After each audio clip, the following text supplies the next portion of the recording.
Good morning and welcome. I'd like to call to order our Tuesday, January 17th, 2023 Lake County School Board Workshop. We'll go ahead and begin with a moment of silence and the Pledge of Allegiance. So if you would, please rise for that.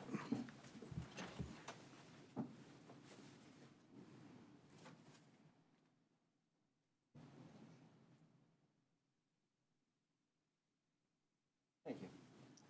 I pledge allegiance to the flag of the United States of America and to the republic for which it stands, one nation, under God, indivisible, with liberty and justice for all.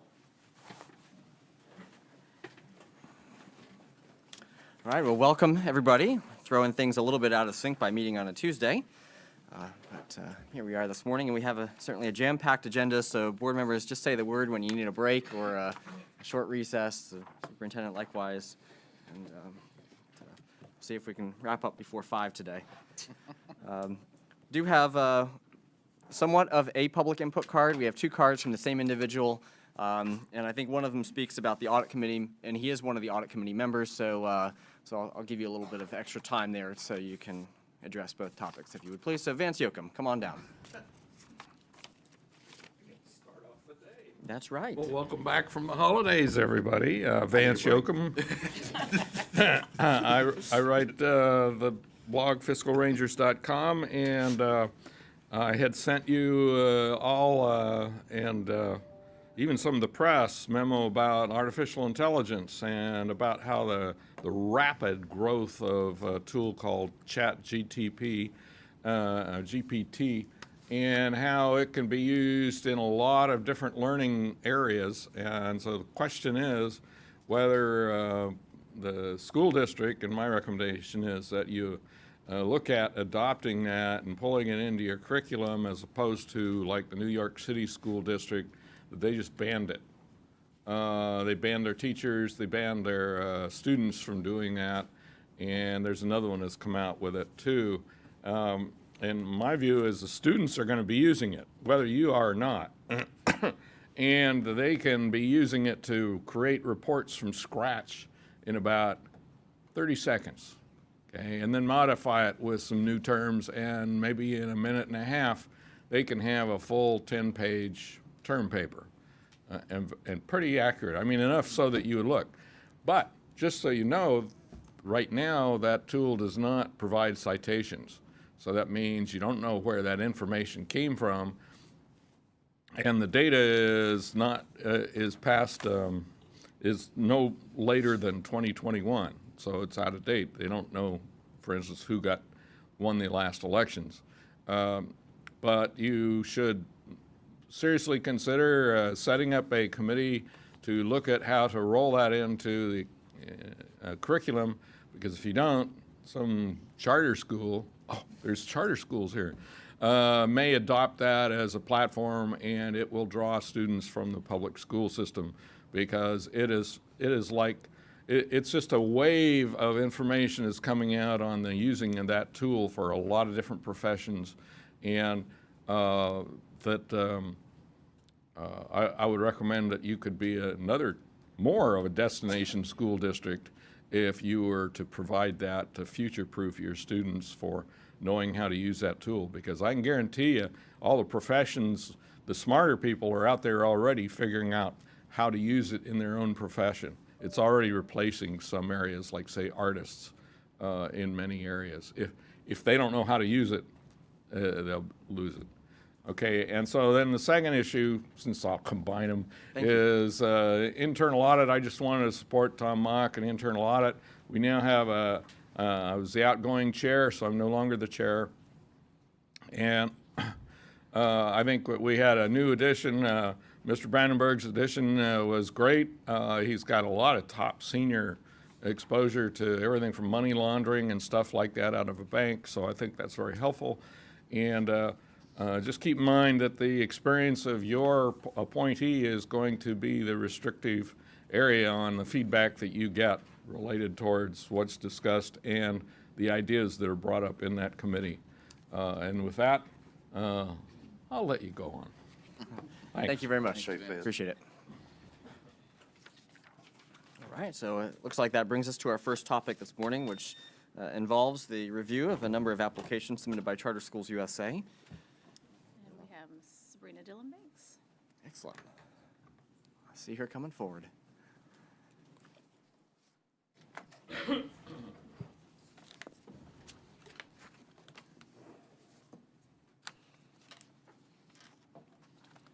Good morning. Good morning. Chairman Dodd, I want to make sure I'm on the microphone. There we go. Good morning, Chairman, Madam Superintendent, board members, and members of the audience. Today, I will be reviewing the evaluation of 3 applications submitted by Florida Charter Education Foundation and Charter Schools USA. But before I get into the meat of the presentation, I would like to start with some general information, as well as some charter statute information, and then an overview of the application process. First, I want to acknowledge our district review committee members. These individuals spent countless hours reviewing these applications, and I want to thank them for their time and engaging the process. I would also like to acknowledge members from Florida Charter Education Foundation and Charter Schools USA for participating in our capacity interview. And most of those individuals are here this morning, should you wish to speak with them after the presentation. And this slide is just giving you a quick overview of the timeline, just to ensure our compliance with statute. As you can see, we received the applications on October 31st. By December 15th, we held the capacity interviews and did the evaluations. Today, we are doing the workshop. Next week, you will take action on this item, and the state required deadline would be January 28th. So we are on target for being in compliance with statute. As I stated earlier, I would like to just give you some brief information regarding statute. And this particular part is about our role as the sponsor. I won't read every piece of the slide, but I would like to call out some important points. So as a sponsor, we shall receive and review all applications for a charter school using the evaluation instrument developed by the Department of Education. A sponsor shall receive and consider charter school applications for charter schools to be opened at a time determined by the applicant. A sponsor shall, by majority vote, approve or deny an application no later than 90 calendar days after the application is received, at which time the sponsor shall, by a majority vote, approve or deny the application.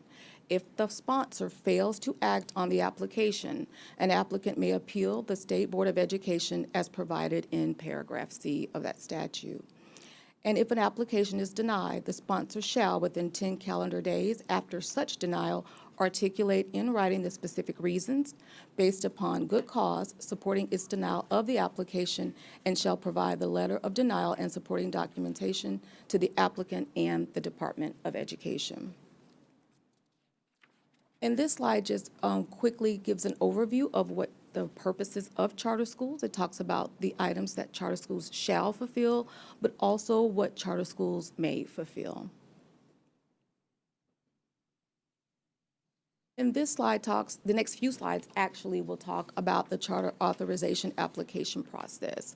It's per statute, before approving or denying any application, the sponsor shall allow the applicant, upon receipt of written notification, at least 7 calendar days to make technical or non-substantive corrections and clarifications, including but not limited to corrections of grammatical, typographical, and any like errors or missing signatures, if such errors are identified by the sponsor as cause to deny the final application. So these are examples of what are technical or non-substantive corrections or clarifications. Non-substantive and technical issues would be incorrect information on the cover sheet, missing signatures, typographical errors, grammatical errors, formatting concerns, did not follow specific directions as outlined by the sponsor. Substantive issues would be pieces of the application and/or documents are missing. They utilize the wrong district number for budget creation, references another district throughout the application, inconsistencies between printed and electronic versions, or plagiarism. And this is another slide about the application process. I won't review the substantive pieces, I just did that. But again, I want to cover the pieces about denial. The application would be denied if the application is not original or has plagiarism, the applicant is not on the state's current model application, inconsistencies throughout the application, lack of clarity in governance structure, grants, Title I, or any other non-guaranteed monies are included in the budget. The budget is based on another district's review worksheet, lack of familiarity with Lake County districts, and if the hard copy and the electronic copy versions are different. As I referenced earlier, that we use the Florida DOE Model Application Evaluation Instrument. I think there are copies provided for you. Shall you wish to follow along and reference during the presentation? We have copies of the instrument itself, but I think in the past you've given us also the completed versions of it. I And, didn't see those. and those are in the presentation. The Okay. ratings are in the presentation. Yes, sir, I'll be getting there. The piece of the evaluation instrument that I would like to call your attention to would be the ratings for the sections, where it talks about what meets the standard means, partially meets the standard, and what does not meet the standard mean. So, meets the standard means the response reflects a thorough understanding of key issues and demonstrates capacity to open and operate a quality charter school. It addresses the topic with specific and accurate information that shows thorough preparation and presents a clear, realistic picture of how the school expects to operate.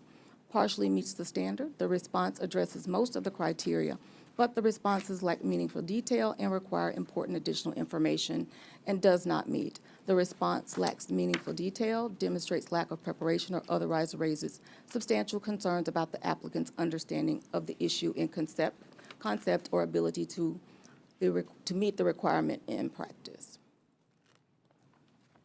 Also in the application, we must do an overall assessment, whether we recommend the approval or the denial of the application. I would like to provide just some background and rationale about the purpose of the capacity interview. The applicant may be given the opportunity to present their plan and demonstrate the team's capacity to open and maintain a high-quality charter school, as well as answer questions about their proposal.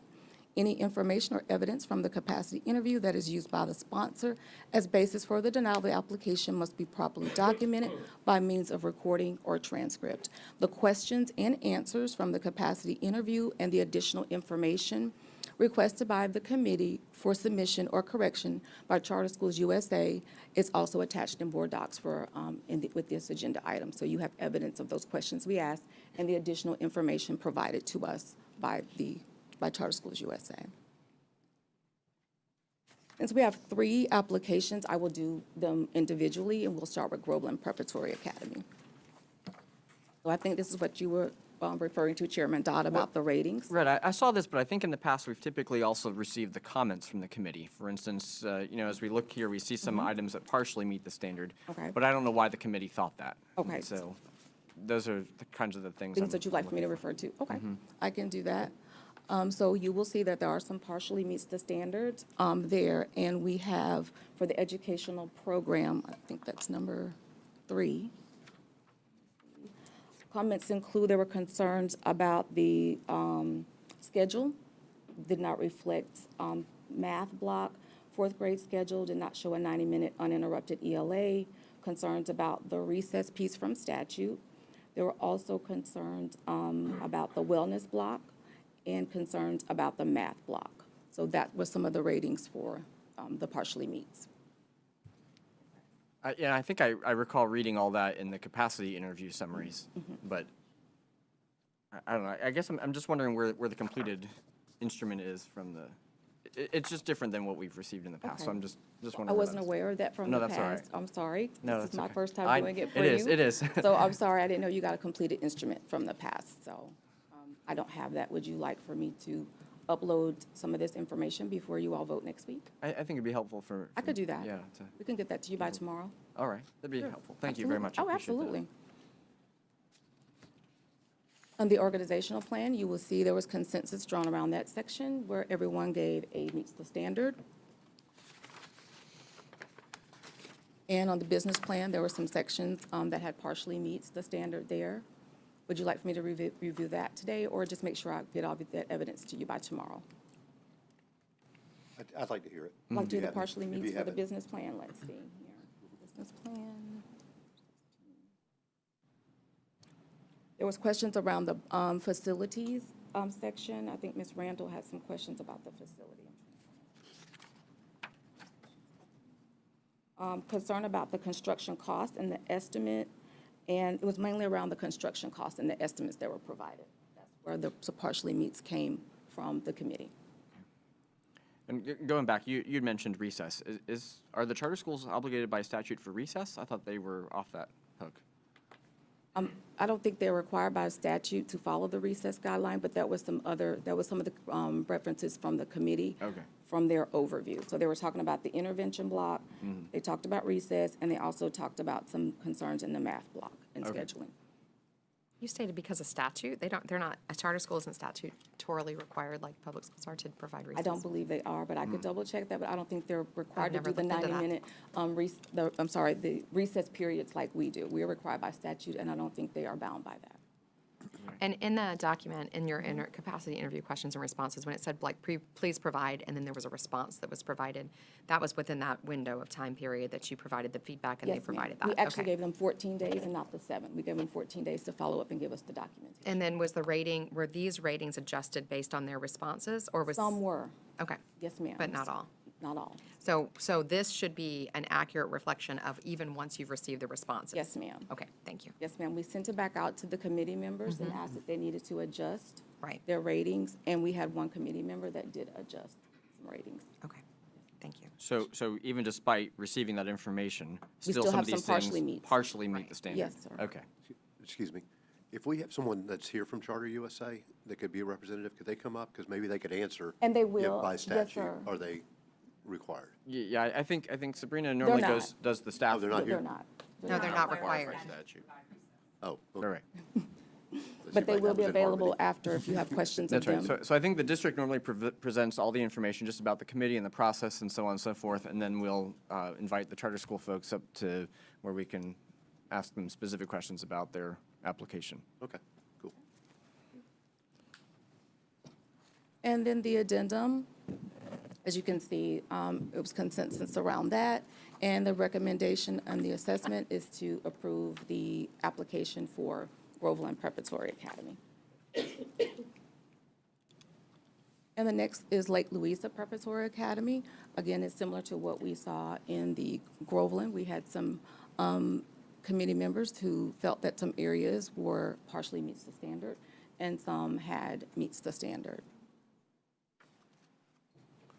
So the one that stood out to me on that particular screen were involving the English language learners, because more people said partially meets versus meets. Do you have some details as to why that one That was questions. did not meet the committee's expectations? The comments included sheltered English, which is only for 6th through 8th grades, and some proficiency in reading for ELL. And that is why, when that was shared with the committee, that's where that rating came from. What about the curriculum plan? I noticed that it's evenly split. What were the concerns about that, the curriculum plan?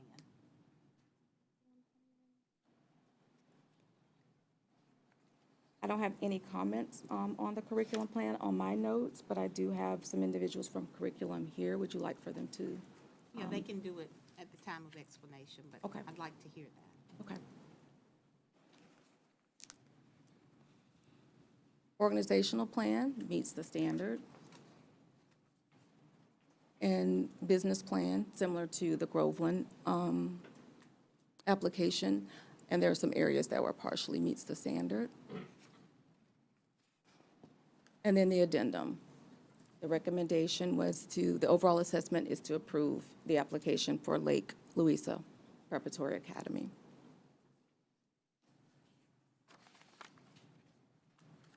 And then our final application is around Sorrento Preparatory Academy. Most of the sections were rated as meets the standard. We do have some that were partially meets the standard on this item, on this section, excuse me. Organizational plan meets the standard. Business plan, similar to the previous two. Some committee members believe that some of these sections were partially meets the standard. And then most of the committee members believe the addendum met the standard. We had one that did not, and I do not have a comment as to why that person voted the one. But the overall assessment was to approve the application for Sorrento Prep Academy. Is the committee the same, that's reviewing all three applications? Yes, sir. Because on two of them, they were fine with the English language learning curriculum, and only on one did they pick out. Correct. The committee is the same. And the curriculum was the same presented for all Some three of the schools? verbiage in a couple of the applications were different, so I don't know if that's maybe where they voted differently, but there was some language that was different in two of the applications than of the other. Got But I it. do have some members here if you wish to hear from them Ms. on Banks, that. I've got one. Okay. On the overall assessment approved, does that mean that it was 12 individual votes and they all voted 12-0, or that it's something above 6-6-7-5 is approved, No, or? there were 12 individuals that voted, and when you see 12, those were all 12 that voted. But I'm saying that the overall assessment is approved, where it just shows the green box of approved. Was that a unanimous approval? That was a or is that- unanimous, okay. yes, sir. I'm sorry, I Got it. No, you're good. misunderstood your question. Yes, sir, that was a unanimous approval of the application. Yes, sir. Okay. So would you like for individuals from Charter Schools USA and Florida Charter to come up? Do you have questions for them? Does that conclude the That district does portion? conclude my overview. Okay. Yes, Can sir. I ask her one more Yes. question Sure. before you leave? So in the capacity interviews, questions and answers, I saw where you had the responses and then you have the schools like on the right-hand side, just where the page numbers, but there's no like delineation between Groveland's responses or Sorrento's or Lake. So how do we know whose responses are in there? If they were the same question for both applications, I'll There's the take. page number. Like, I'll take the first question where it says page 5, and it talks about Groveland and Lake Louisa. That discrepancy was the exact same on both of those pages. So when they answered the question, they were answering for those pages. Because it's the same application, company. But it's the same, yes, ma'am. So And if is they that were- not then a unique application? That was one of the criteria that you were speaking about, that it had to be different? Because this response is for multiple, in some instances, it's for all three. And some are the same. If it was the reference of the item that they, let me get my thoughts here. So for Groveland, that was a demographic information that they used for both South End schools. And the information that they said they pulled from the state was inaccurate, and it was a typo. So they went back and fixed it because it's the same response for Groveland and Lake Louisa. So where it talked about, oh, I took those off, I can't see anything anymore. Where it talked about the intervention, I've lost my spot. Okay. It is on page 12, and this might be a question as well for the charter boards, but reading plan, the tree is missing, so now the tree's there. Yes. For both schools. And then on pages 12 and 13, the sample wish blocks include wellness and ELA, identified areas of intervention addressed on specific days, but it doesn't reflect how the school will address students who could potentially require interventions in the areas not planned for. And then there's a response about reading intervention being provided for students demonstrating needs based on RTI, this, but that's, so I should assume that for all their schools. That's the overall response for all of them? Yes, ma'am. Okay. Yes, ma'am. Was there any differentiated response based on, like we talked about the ELL population that stood out in the Lake Louisa application versus the others, or is there not? There was a discrepancy in one of the applications, and they clarified it when we spoke to them. Okay. Okay. So when you reference some of this criteria about there being original applications, when you basically submit 3 applications that are all copies and pastes of each other, does that meet the standard of being original? It does, because they're submitting those 3, as those are going to be the 3 schools that they're opening, which would be similar schools. So original means they didn't take it from somewhere else, meaning they took another application from somewhere else and then brought it here and tried to replicate that. And I thought replication was one of the things they could do. So no. learning all sorts of No, no, things no, this no. morning. What I mean is, if they took if they took someone else's And said, so a And different said- charter company. and said, this is ours. Okay. Yes. So it is their original Okay. submission. But Their then they original, can submit just- that. It is as their copies original. of original Their submission. original. Yes, it is their Got it. original. I see. Yes. Okay. Thank you. All right. Any other questions for the district side? All right. I think we're ready to invite some members from the charter group forward. I'm not sure which members of your group this morning that you have to present, but perhaps if you wouldn't mind introducing yourselves, that will help the board just become acclimated with who is here.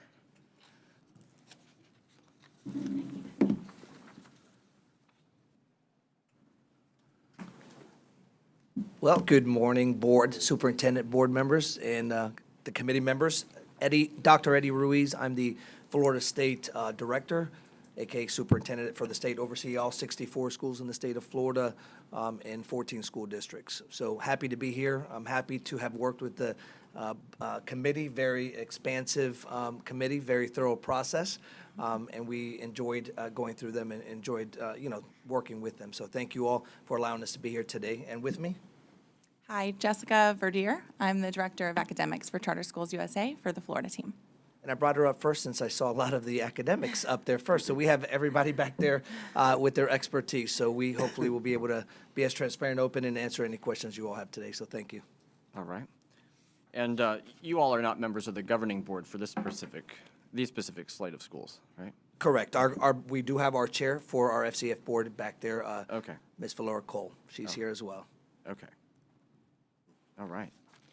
Well, But would you like to go ahead and just begin to comment on those that meet expectations? Absolutely. Thanks.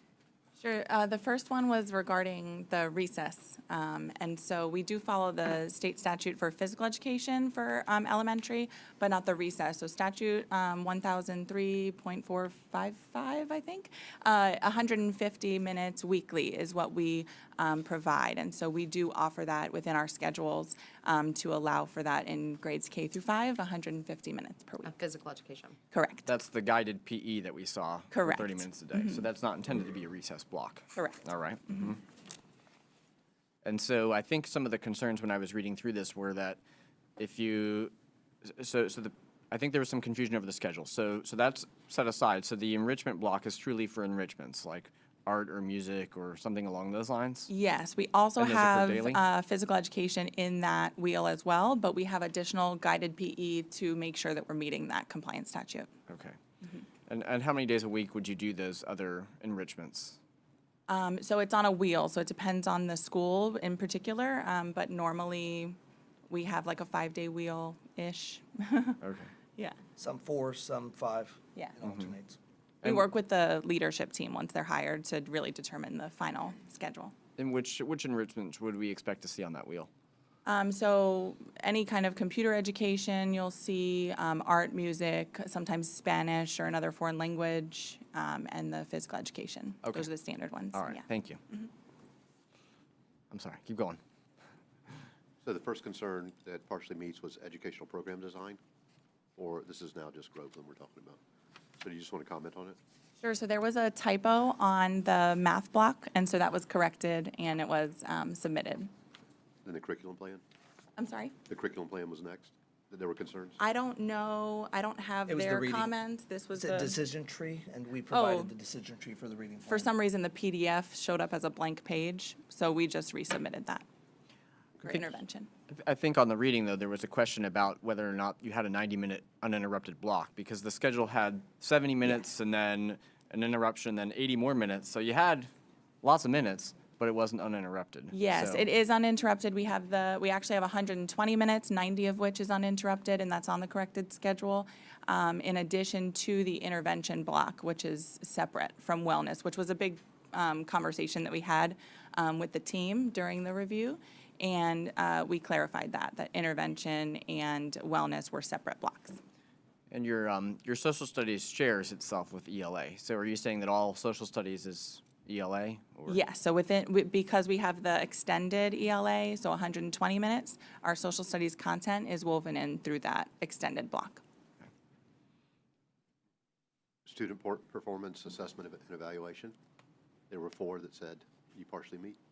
I don't know what those comments were. Do you know, Dr. Ruiz? I'm looking at what we received, what we submitted back.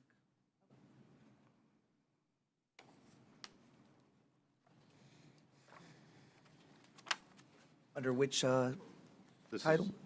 This is again under. Number 5, if that It's helps. number 5. Student performance assessment and evaluation. Could we maybe bring that up as a slide? The comment, yeah, and their response to it.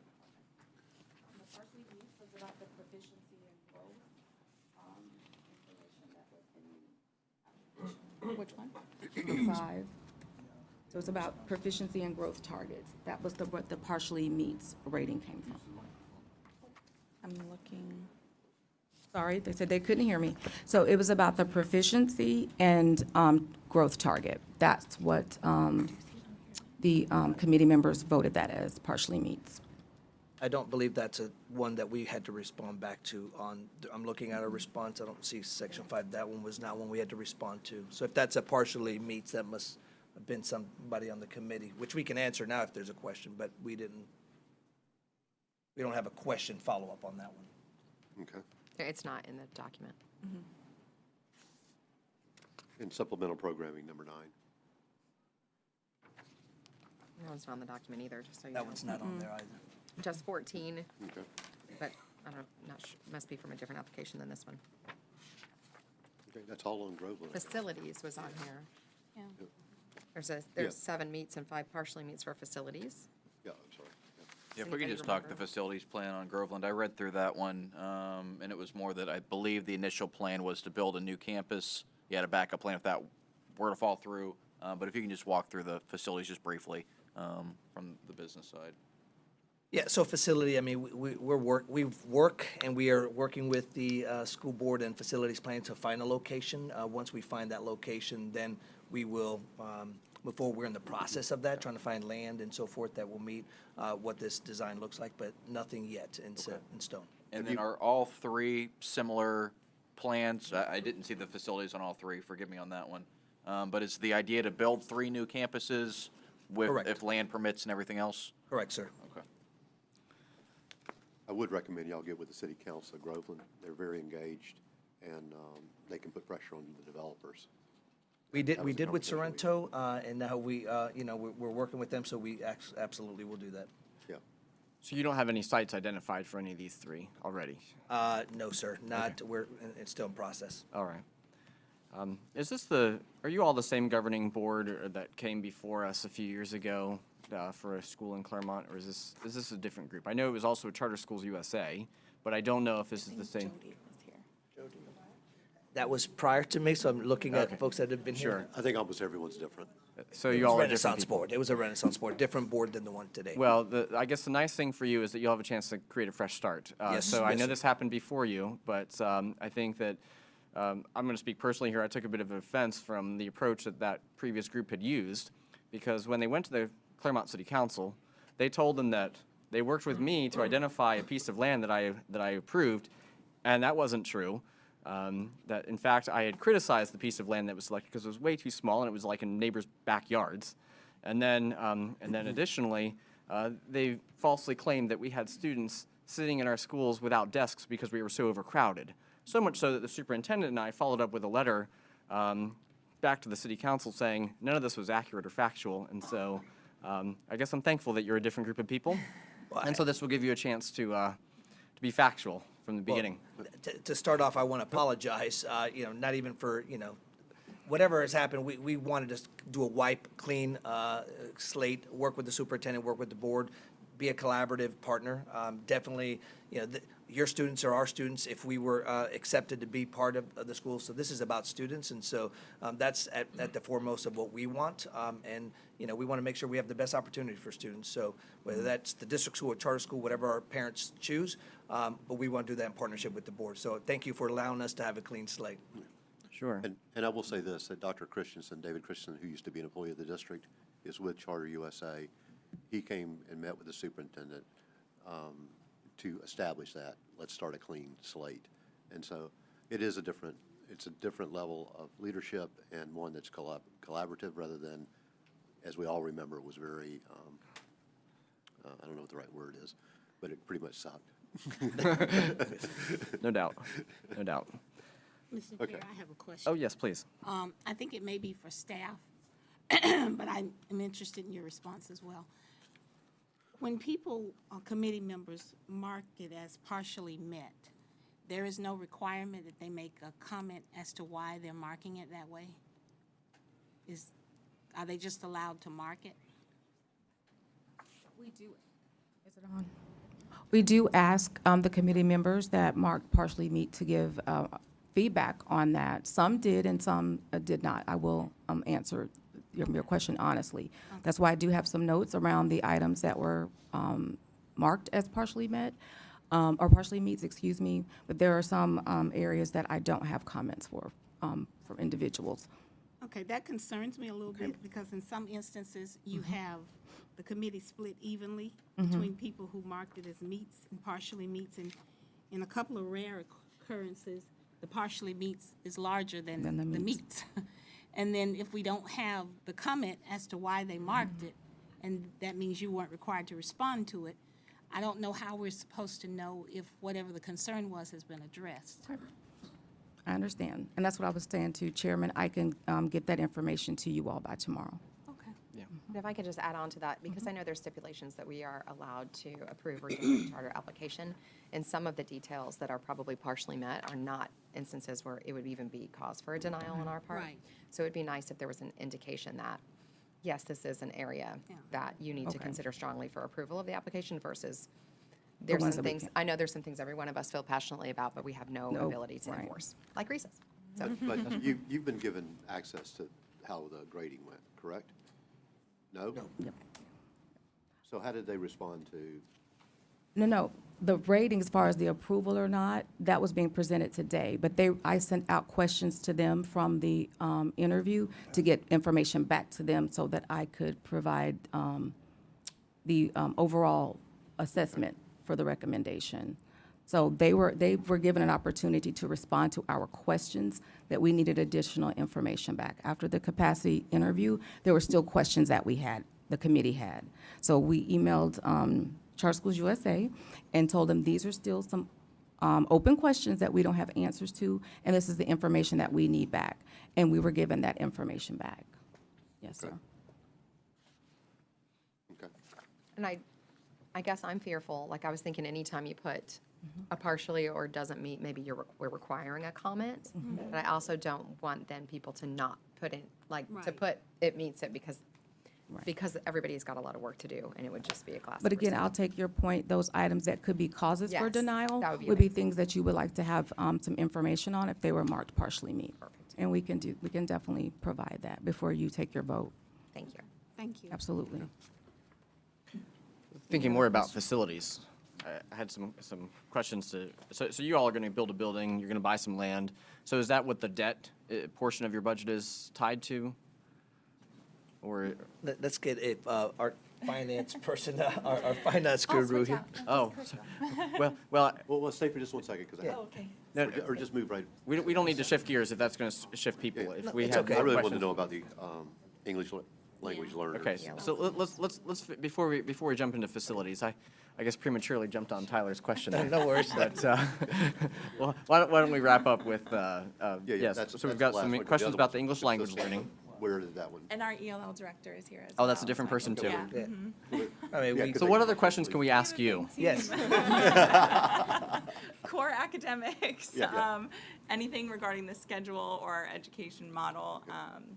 But when it comes to special populations, we have our Senior Director of Special Education and our Director of ELL here as well. Okay, so in regards to core academics, I had some questions about your promotion and retention. Is that core academics by your criteria? Say that one more time. I had questions about promotion and retention. Yes, that's- So you had some tables in your application that outline who gets retained. Yes. If you don't meet a certain percentile on iReady, for example, or you had a whole bunch of different data metrics there. If a student falls short, how does that work? In one area, in multiple areas, or how do you walk me through So that? we look at the cumulative data for each student, and the principal ultimately reviews the cumulative data, whether that comes from state assessment data, iReady data, NWA MAP data, classroom grades, prior retentions, and we look at everything as a whole to make that decision. We partner with the parent, the teacher, to make those decisions, and those conversations usually start in January. The tables that are in our progression plan are there for a guide.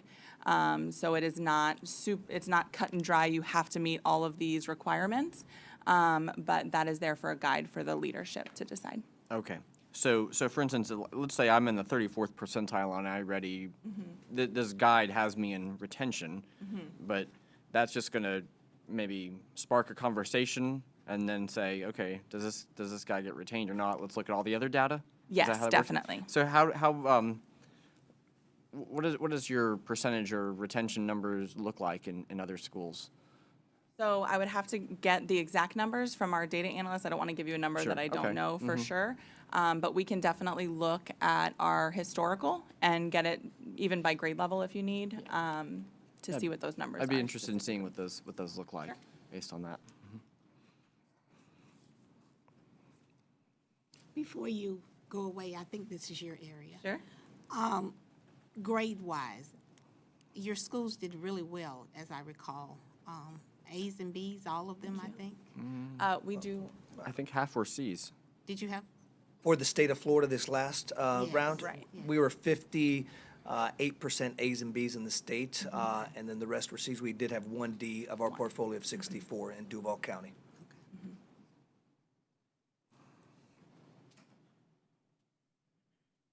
Previous to that, in 2019, we were 88% A's and B's prior to the Maybe that's the code one I word, remember. COVID. pre-COVID, yeah. And We'll get back there. one other question on program design and curriculum plan. Those were two of the areas where the partially meet was at least half or equal to the meets. Did you receive any comments in either one of those areas of things you had addressed? We did, and it was specific to the intervention block and the math block on the schedules, and those were corrected and sent in. Okay. Which is, to be honest, a little bit odd. Usually when we do these, it's usually reverse. There are more questions in the operations and business than there are in curriculum, because we believe curriculum is our sweet spot, it's our strength. That's why it was a little odd to see those. But we did have some errors in the app that we corrected, and we appreciate the committee allowing us to redo those. I think this might be you as well, but personalized learning. I saw that called out. Yes. And I'm afraid it was bringing back a bit of nightmares for me, because I think before our superintendent had arrived, we did have a bit of a debacle with personalized learning, and kids were suddenly teaching themselves and losing the benefit of the expert in the room. And so, explain to me what personalized learning means in the context of your application, particularly because one of the leaders in your organization was here at the time of the debacle with personalized learning. So I don't know if those philosophies are still the same. Sure. So a part of our education model is personalized learning plans for students, and it really has a focus on goal setting and making sure that the teachers are meeting the needs of the individual students based on those goals. They meet with the students, the parents, to really review those goals and make sure they're appropriate. And we're big data nerds, so we look at all of our data that we have on students, and we try to incorporate as much as we can. Because these schools are wish models, we will be incorporating some wellness goals in there in addition to the academic goals. And so when it references that teachers can access pre-recorded lesson, Yeah. something, or So is this I press play and the Sure. kids learn on their own, or what does this look like? you can go ahead. So I'll share with that. So one of the things that we did learn during COVID time was how to use our technology and how to really advance the best reach of our teachers, our best teachers, the extended reach of our best teachers. So what we did, and I think you all have it. So we have the owls in our classrooms, and so we encourage every teacher across our schools have the owl that they actually through Schoology record. Probably in their. What we do is we take our best teacher, maybe our best third grade teacher, second grade teacher, and they'll record their small group or their main lesson. They'll put that onto Schoology, and then that is exposed to the rest of the third grade teachers. So, for example, in a typical PLC, professional learning community, that teacher in that small group, if we have small group instruction, that best teacher, which has data proven results, will teach that small group. So they're only getting it in a small group setting. They're not just plug and play and then the whole class is getting it. It's going in small groups while the other teacher is pulling different pieces. So we'll do that within a district. We may do that if we have the best teacher, we'll plug that in during a class in a small group to be able to receive that lesson, and then the other teachers push in. Works when there's substitutes in place. It works. I mean, it is how we use our best teachers in our network to really have the best instruction in front of kids. I would just add, it's nice when a student is absent or out sick and they're able to be home and leverage That as the well. learning management system to really make sure that they don't have extended gaps in their learning. Okay. All right. Board members, do you have any other questions on core curriculum or instruction? No. All right, excellent. Okay, And thank so, thank you very much. Thank you. Appreciate your answers and information. And you must be the finance person, is that Yes. right? All right, excellent. Finance guru. Excellent. Would you please introduce yourself and, I'm Lisanne Morton. I'm the Senior Director of Financial Planning and Analysis at Charter Schools USA. excellent.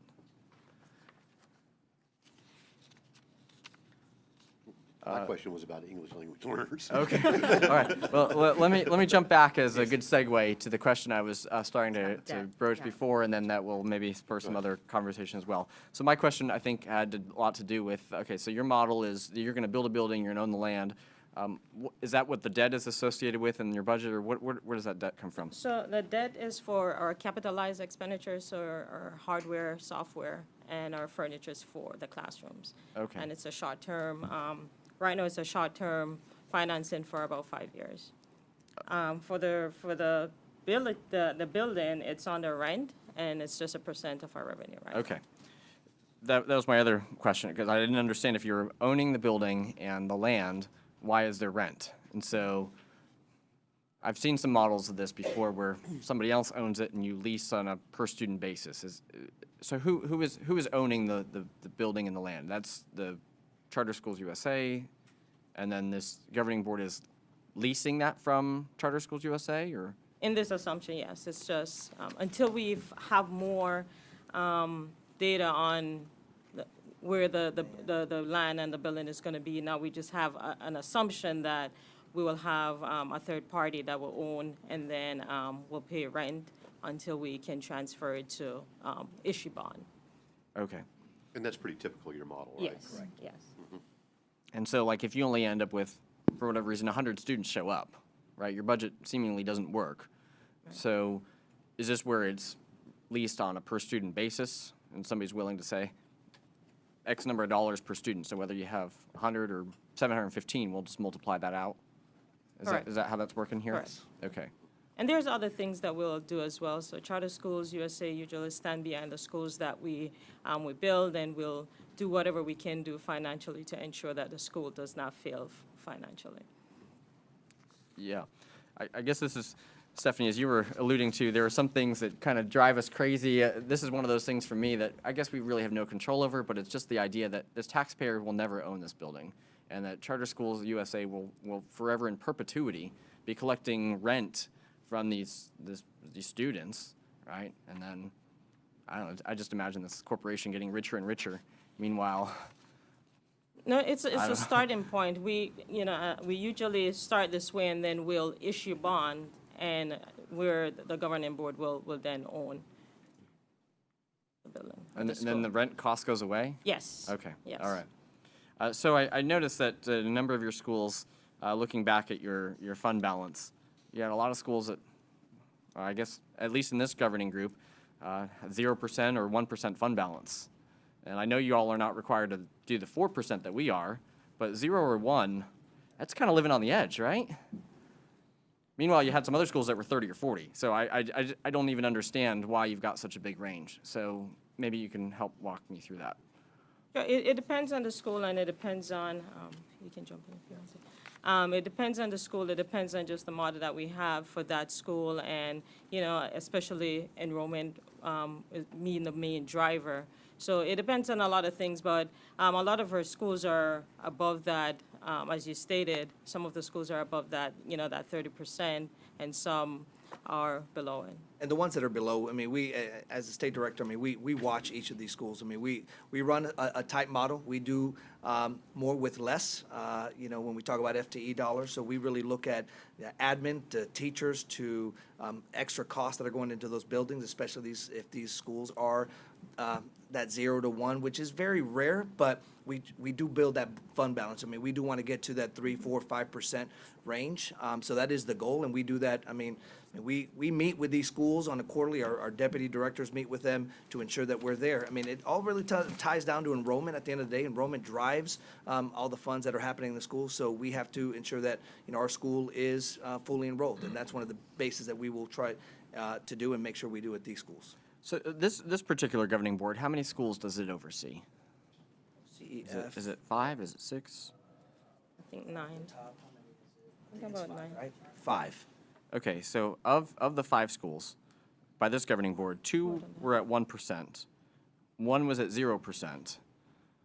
So is that indicative of the organization as a whole, or is that an anomaly to this particular governing board? It could be an anomaly to this board. Is there a particular Right. page you're referencing so that I can see, because I don't know what, 545? okay, I don't know. on the Groveland? Yeah, I can look at it. Proposed startup page, okay, I see it. And then 1 was at 3%, which I guess gives you a little more wiggle room, but the 0 and 1 just, I don't know. I see them now. It makes me. Let me see which I know you schools gotta they turn are. sideways to read that page. Yeah, so. I apologize. Okay, so Winthrop College Prep Academy, that's a brand-new school, it's in year 2. That could probably be the reason for that a high 1%. Innovation Prep Academy is also a brand-new school in year 2. And the other 1% is, apologize for looking like this, Union Park, Charter Academy, and Union Park. Those are our 2 Pasco schools, and yes. Millennium. Those are the 2 at 0? The 1%. Okay. So we're working actually on those. I mean, that, we have a plan in place for Union Park. The other ones are brand-new schools. It's not the typical, it just happened, I mean, we're pretty good actually with creating above a 4 or 5% fund balance for our schools. Okay, so in the event that a school runs out of money, what happens? How do you approach that from an organizational standpoint? Or And when you say correct, the main criteria for us to look at Absolutely. at a school, and if, I don't know, if this is not indicative or representative across the organization, I guess this gives me a little bit of concern with this particular governing board that you've got so many schools that are teetering on the edge of bankruptcy or needing a infusion of cash from the parent organization. And so, I don't know, I'm well, to us, I mean, we've been doing this for a long time, and that hasn't happened yet, and so we stand behind what we do and how we do that. So we stand behind us being able to run these schools financially and moving forward. I don't think it's unusual that as a charter school opens up, that they don't open at full enrollment, so they're not in the sure. black. I mean, No, I understand that. That for me, evaluating Charter USA is on the overall capacity of the organization to support their school, and they have that, so. I'm just curious, your first-year teachers, will they meet the state minimum? Yes, at Yes. the beginning? Correct, yes. I think I saw 48.5 in your, 7.5. 47? well, 47.5, I think. I think you had a page in there that did 48.5. So that would be 1,000 over. What page is that? 529. So that 48.5 that's plugged in there, is that an average salary or is that a starting salary? Usually we do an average salary. Okay, so maybe the 48.5 is average. Yes. So they'll start at 47.5 and Yes, average at absolutely. 48.5. Or less, right? No, Do we. you know we- what your starting salary? Yeah, we The only match reason what I the know district is matching. my son's girlfriend's a first-year teacher at Charter USA in Orlando. She actually loves it, by the way, the culture, everything about it she loves. But she started 5,000 less than Orange County scale. Well, with the teacher, you know, House Bill 641, I mean, that's gone up. So we've been matching right now what the districts, if the district, whatever the starting salary is, and then on top of that, there could be, based on, you know, experience and so forth, could go up. But we are matching at least what the district is. At So a you would time, there match was Lake where County. we were lower. Yeah, well, this is her first year. So she started lower, but then they bumped her after 90 days or something, up to scale. I don't know. Maybe, So you're gonna match our starting? yes, yes, sir. Okay. And degree differentials and that kind of thing as well? Do they get those or? We do have degree differentials for masters. Okay. Masters or doctorate, either or. It's not more for one or the other. Okay.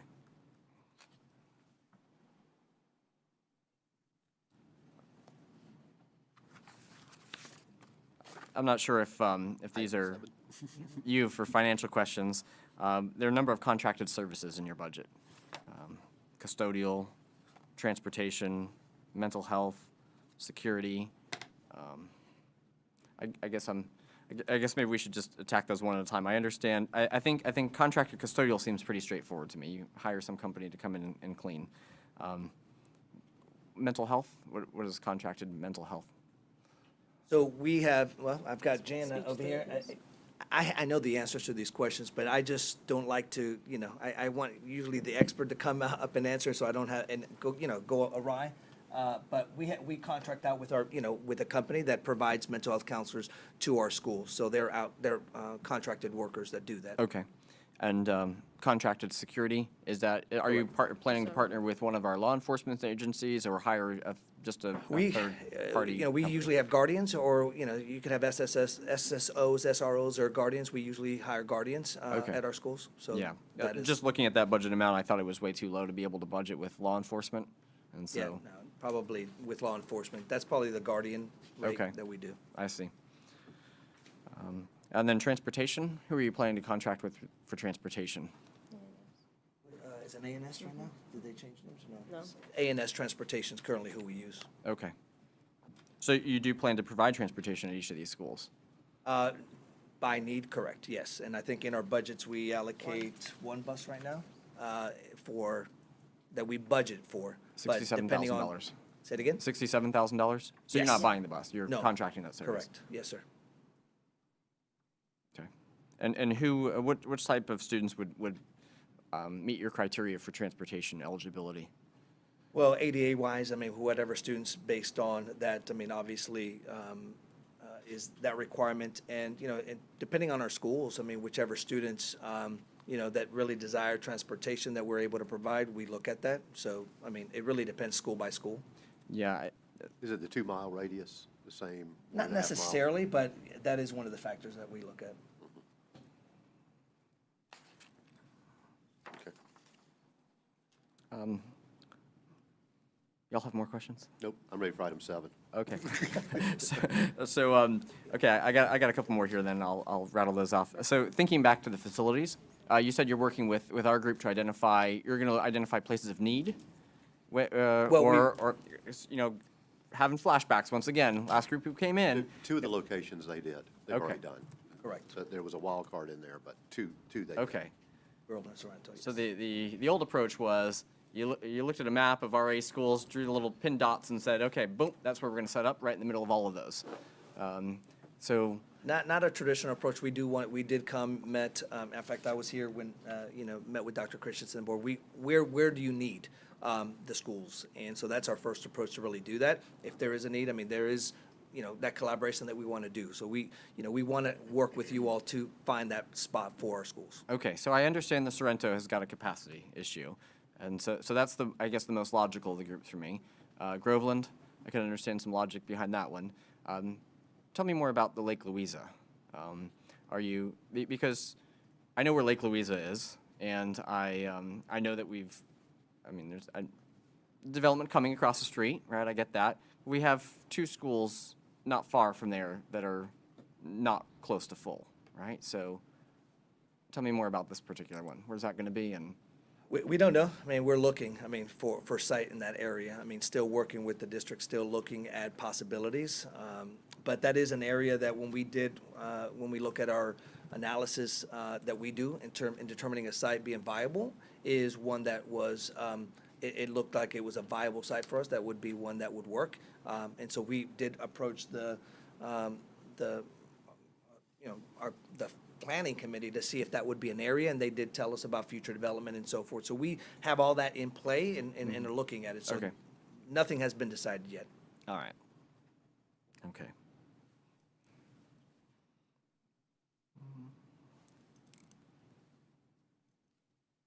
I think that just about answers my questions. Did you all have any others?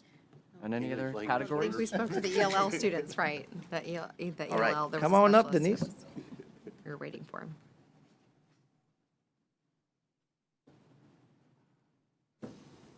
Thank you, listen. All right, Bill, we kept you on the edge of your seat for this one. I know. Want to make sure we were efficient, not having people come back and forth, back and forth. Thank you for that. No, perfect. Morning. Good morning. So do you have any idea why, which one is this? The Suffolk application, 7 people felt like that you had not you partially met the. No, all the applications were exactly the same. On the So, ELL piece. On the ELL component. Yeah, we are, I mean, that was a little bit odd to see. I mean, if you look at, and I think you called it out, I mean, the ELL portion was the same on all three, so that one, I'm not really sure what the partials were on that. They did ask us a question or two, We don't which have we comments. feel that we answered. So I'm not, if we could have specifics on that, we could. He says that they weren't the same. She said they weren't the same,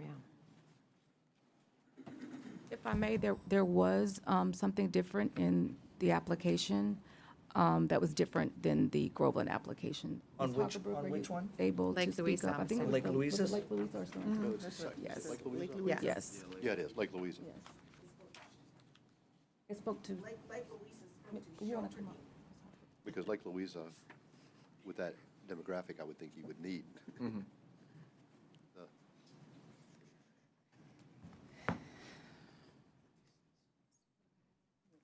No, the comment there was because Lake Louisa spoke to sheltered English for 6 to 8, and my concern was why there was just sheltered English for 6 to 8. Sheltered English normally is for students who are non-English speakers, and if just 6 to 8, if any student comes in K-8, non-English speakers should have the advantage of sheltered English, not just 6 to 8.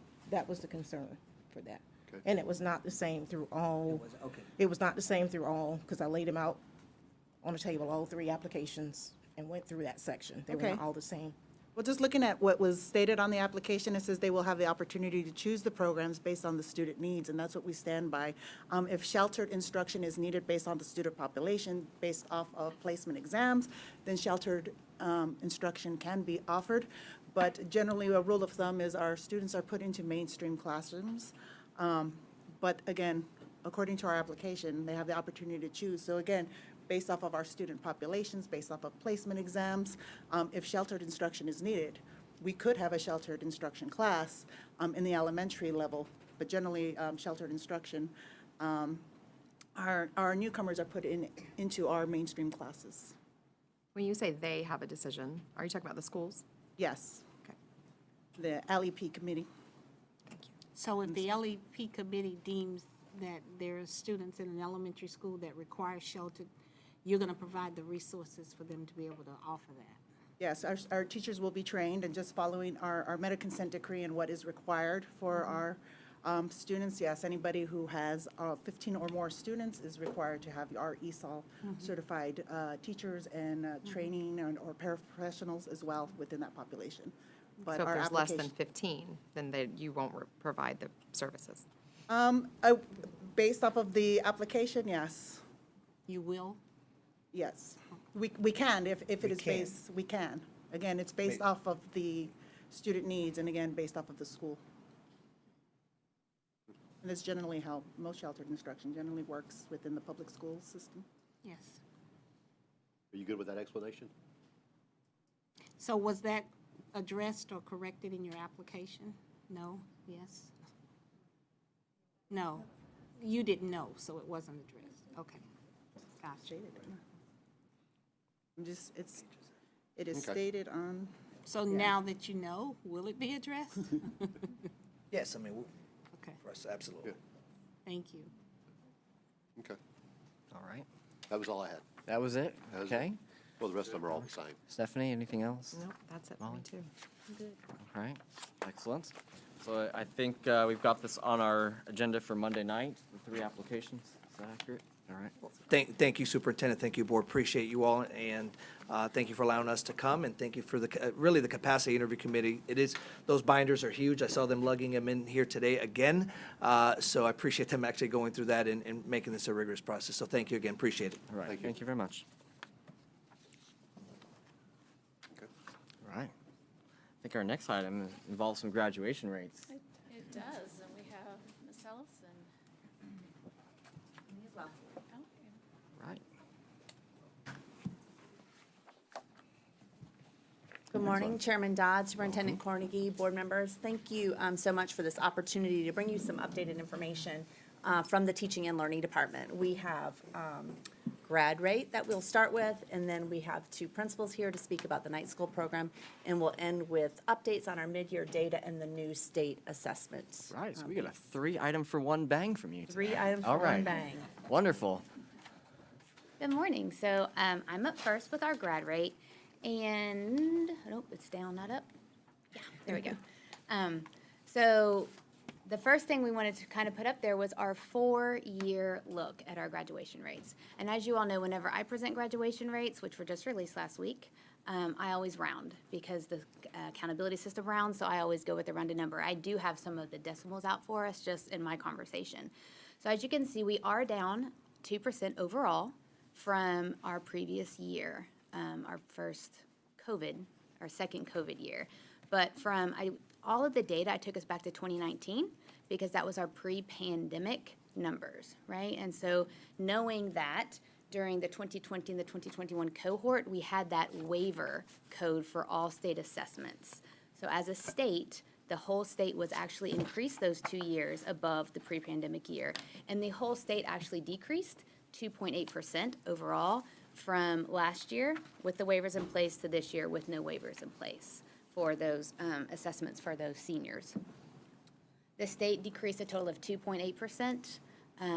Lake County decreased 2% exactly, because really, again, if I don't round, the 2021 school year, we were at 90.6, which rounded to 91, and this year we are at 88.6, which rounds to 89. So exactly a 2% decrease for us when you involve all of the schools within our school district. Total, like I said, 2.8, the state dropped. Only 10 districts in the entire state actually increased from last year to this year. And they were like the baby districts, like the teeny. It was Lafayette, Wakulla, Washington. Sumter increased, which I was kind of proud of one of our neighboring districts for that increase. But all of our other neighboring districts decreased actually more than we did. So I feel like we really kind of did a good job of finding our kids and then providing those who are still in our schools the opportunity to meet that graduation requirement last year. So that's kind of the big picture. And again, you'll see all of my data is going to go back 4 years because I think the actual true comparison is that 2019 year to this year because of that waiver situation. And which elements of the waiver specifically had benefited us the most? So the code, it was WCO, for the 2020 and 2021 school year, students did not have to meet the ELA assessment requirement or the algebra assessment requirement. All right. They were able to graduate with a standard diploma without that requirement in place. Okay. So this year, 2022, the one that just passed, was the first year since 2019 that students had not only to get the 2.0 and their credit requirement met, 2.0 GPA and their credit requirement, they had to have met the ELA assessment requirement as well as algebra. So that's the big difference. But this cohort was still affected in the number of attempts that they had, correct? This is the most affected cohort to date, especially when you take the waivers out. Our last year's seniors were 10th graders when we shut down.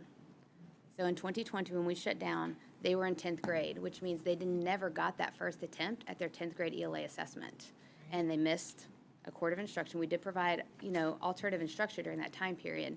But if you think about what they missed out on, it's pretty significant. Additionally, their junior year was probably our most interrupted year of education. That 2020, 2021 school year, we had hybrid models, we had Lake Live, we had multiple quarantines, quite a bit of illness and, families that were impacted. All those quarantines. Their junior year was significantly impacted educationally for those who were in school, and many enrolled in virtual but never really attended. And, they made decisions as a family that it was best for them in the moment, but then didn't necessarily follow through on some of that. And again, so many family dynamics that were disrupted during that year. So as a result, then these kids are taking the EOC for courses that they were not enrolled in at the time, right? I took the course maybe 1 or 2 years ago, and now I'm going to go take the EOC. Right now, I'm going to take algebra, right? And they never took. They weren't fresh coming out of the course. Right. Okay. So it's That's a lot challenge. different impact. Is that indicative of the virtual schools graduation rate? Yes. Okay. Got a little more information about that as we dig in. All right. It's kind of a big overview of this school year. So with all of the interventions you have in place, was this expected? Yes, this was expected. We knew, so when you look at graduation rate, you look at the entire cohort, and the cohort starts when those students enter 9th grade. it sets the bar. Once you enter ninth grade, and these were the 18-19 school year, was their year into ninth grade? Yes. And so that sets them in the denominator. And so once those students, if they transfer out of district, then they come out, and that's fine. But if they don't show back up somewhere along the way within that 4 years, we start seeing our rate. We can watch by school and by district, like how that rate is going based on the number of students who are still enrolled with us. And so that 2020-21 school year, we saw many students go away. They didn't come back. They withdrew within that year. They didn't perform within that year. So really, it was their junior year of this cohort that was the impact year that we have been attempting to recover from. In addition, staff continuously worked to find the students that we were able to find. To make sure that they were, where we knew, find where they were so we could code it properly. So the state was expecting a decrease overall as well as the districts. Wouldn't this be one of the reasons that the ESSER dollars had a specific category to find students? Yes. So this is, But y'all did a tremendous job of yes, they did. Correct. Yes, we had Department do a great job, not only to find students, but to put interventions in place for these assessments and the other pieces that we knew were coming. Great. They weren't going to waiver them forever. We kind of knew it was going to hit at some Just the point. anticipation question was, Battling the waiver from the previous 2 years to make sure these students understood they were not going to have that waiver opportunity as well. Seems like this would have been the last group who maybe should have had that waiver, though, if they're, not able to take the EOC in What the the course, state- Right, what the state did do, and I didn't put that in my notes or factor that in, because it ended up helping us. So the concordance scores have increased. They were supposed to have increased for last year's, the 2022 graduates, these graduates here. And at the last minute, I want to say in February, they rolled it back to the previous concordance. So that actually helped the state overall, because we were going along the whole way thinking we had that higher concordant benchmark to meet, and then they rolled it back. So we did have the PERT available for the last year for algebra, as well as those concordants at the 430 for SAT as opposed to the 480, which is what it is now, like today as we speak. So they did attempt to put something back in kind of in the end, but it wasn't quite enough to keep the state or Lake County like up above where we were previous. But again, we're above where we were pre-pandemic. So we're in the midst of it all, we continued to increase and improve our graduation rate overall. So, oh, that's not right. I wanted to go here first, sorry. This is a breakdown. So I kind of wanted to show back to that waiver conversation so you can see.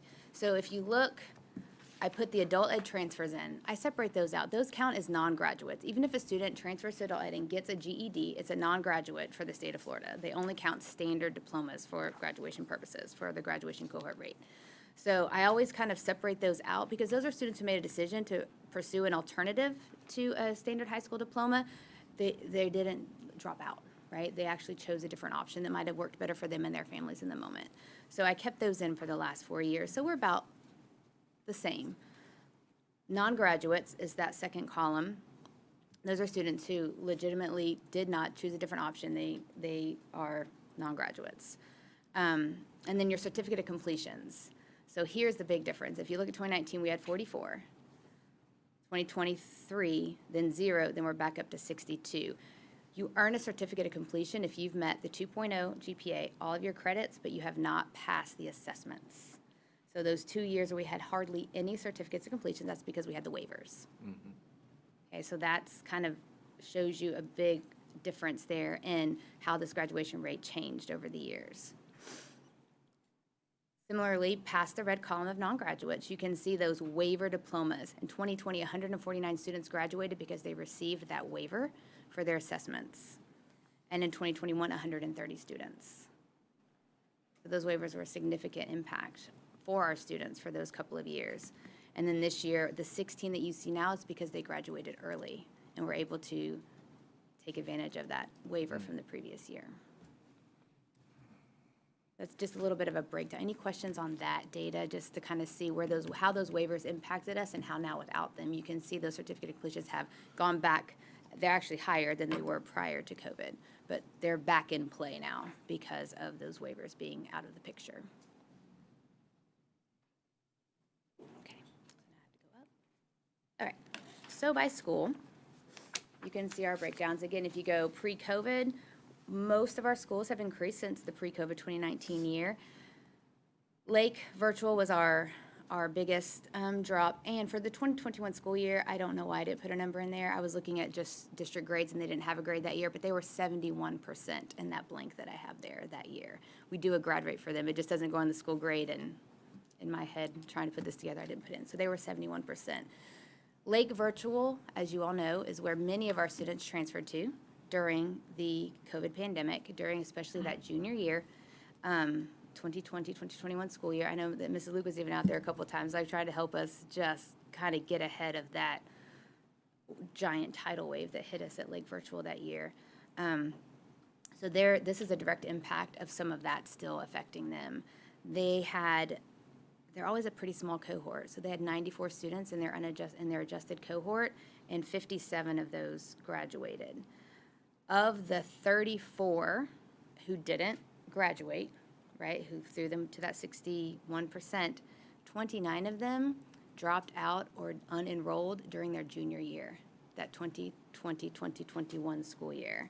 So of the seniors they actually had with them, only 7 did not graduate. So again, back to that junior went back year to their impact. They went back to their school? They are not Right. in the district. Anywhere. Yes, those are ones that were enrolled but didn't. Somewhere, right? I just imagine they're working somewhere, like they. Right. And you think if you're a junior, everything's going, You're 16, you're 16, 17 years eligible for old. employment, you're- Yeah, so 29 of those, actually, it was the junior year that they ended up dropping out, transferring to adult ed, doing something besides continuing on with their path to a standard diploma with Lake Virtual. I guess my question would be, how is it looking this year? Because I know like you suggested, I think that school went from our very small school to a large school in the district, and the resources were Yes. crazy. So have we started to balance that back out now? It's going there. We're going to have one more year of trying to fix Okay. the COVID pandemic, because now the students who are going to graduate this Right. year were in 9th grade. Right. That year, right? Right. So additionally disrupted. The assessment piece, right? They didn't miss any assessments, if you think about how the state tried to fix that with the waivers and then by backing that concordance score down. So our current seniors were in 9th grade when we shut down.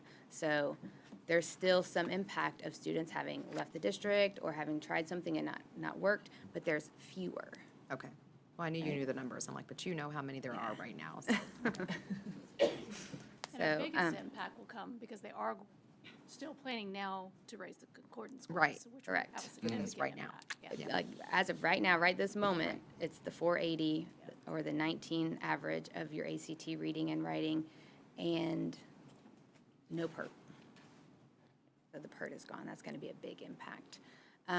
As you can see, if we only include our district-operated schools, you can see over the years, we've been higher than our overall all-schools average. We would still be at that 91% when you're talking of district-operated schools only. So, but we know that we include all schools, the state includes all schools, and they're all our students when it's all said and done. So we did want to break that down just so we can kind of see what that impact looks like for us overall. Okay. That is all that I have. Any questions? Great presentation. Thank you. And great work. Thank you. Thank you. I'm proud of the schools. The Yeah, schools work that's- very hard to get these students across It's the amazing. stage. And to when you look, when I did the math with Mrs. Owens, when we were looking at something, the difference in our performance versus our other surrounding districts, even though we may be 2%, we outperformed them by 1 or 1.5 to 2%. I mean, So, when you it's look great down the work. list of your high schools and you're looking at 90 percentile and above, 97, and I don't, even the 89, they're just stellar. These principals and the staff at schools are working 89 really was hard. one kid away from rounding to a 90. It was I'm not literally looking at you, Mr. one Stein. I'm not looking student. We were like, that one hurt. That one I hurt. just, It was for one me, kid. for me, that speaks to the individual attention that these high school graduation rate or graduation counselor I don't want to call them counselors, but facilitators are working, and I know the staff is working, and we're looking at other options. And so that type of individual, we're going to make sure that every single one of our students is going to be successful is pretty outstanding to me. And I appreciate you including the adult education, because I agree with you 100% that they found a pathway to success. And so why would we include them in an under or not completer? That's crazy. So I think that's exceptional. Congratulations. I know I have a couple of them in the room, but to everybody. And that leads right into their presentation Right. because of the work the schools are doing and some options that our students still need in the midst of the pandemic. So I'm going to turn it over to Miss Julie Robinson Llewellyn and Mr. Jacob Stein. You forgot what to call me. I did. Good morning. Good morning. Well, on behalf of the high school principals, I'd like to thank y'all for letting us come here and discuss the ESSER Night School program. The superintendent was instrumental in hearing our cries and answered them with us coming up with the ESSER Night School program. So we just want to talk to you a little bit about where we are when the question was asked just a few minutes ago about where are we with grad rates and stuff like that. We can answer a few of those today. One of the reasons that the high school principals had gotten together is because when we started our school year, I know I will use East Ridge High School for an example for graduates who were out of my 600 and something. I had over 150 kids that were struggling and were either in need of low GPA or had not passed the state assessment at that time, coming into August of this year. So a lot of the high school principals got together and talked about where we wanted to go and what we needed to support us to help get the kids through. So the night school program was derived from taking a little bit of the model from what we did as the old East Ridge High School AEDP program, because we had a great success with that program. So that's where we started from. You want to hear that, Dan? So we looked at what we needed to be successful and provide the supports and resources to the students. And we came up with our faculty. We have the principal, who is primarily in charge of doing the intake meetings and keeping control of the discipline. So if a student is in trouble or starts to fall behind, the principal has those meetings with those parents.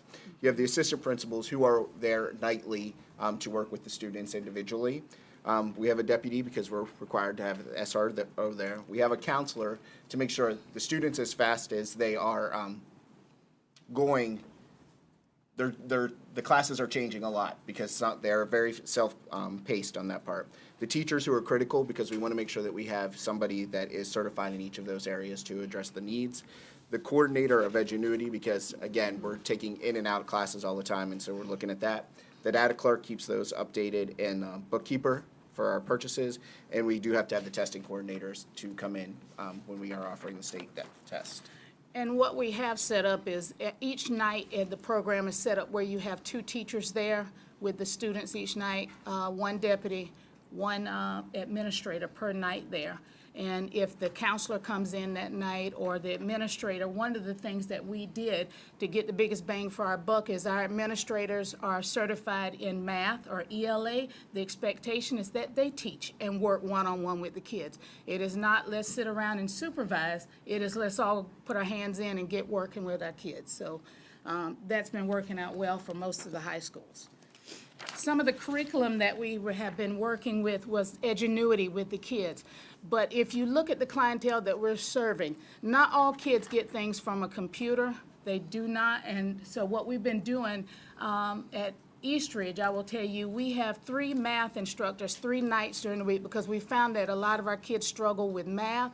And ELA was the main focus of what we were putting people in to work at night with our kids. So some of the teachers actually come up with their curriculum just like they do for the regular day kids, and they work with those kids one-on-one. They don't all work through Edgenuity. All of our teachers are certified in the content areas. They all went through an interview to show us that they work well with with struggling students, because we just didn't want to have people taking on the night jobs just to have a tutoring session or serve. So we really went through and looked at data and looked at where these people had performed and worked well with our struggling students to get them in the program. Some of the courses that we have there at night that we were working with, we found that were not on Edgenuity. We have teachers come in and do Hope. It's on there. But some of the practical and performing arts with journalism and stuff, we actually use our school day curriculum for that and our teachers for that, and they come in and work with those kids when they need those credits and stuff.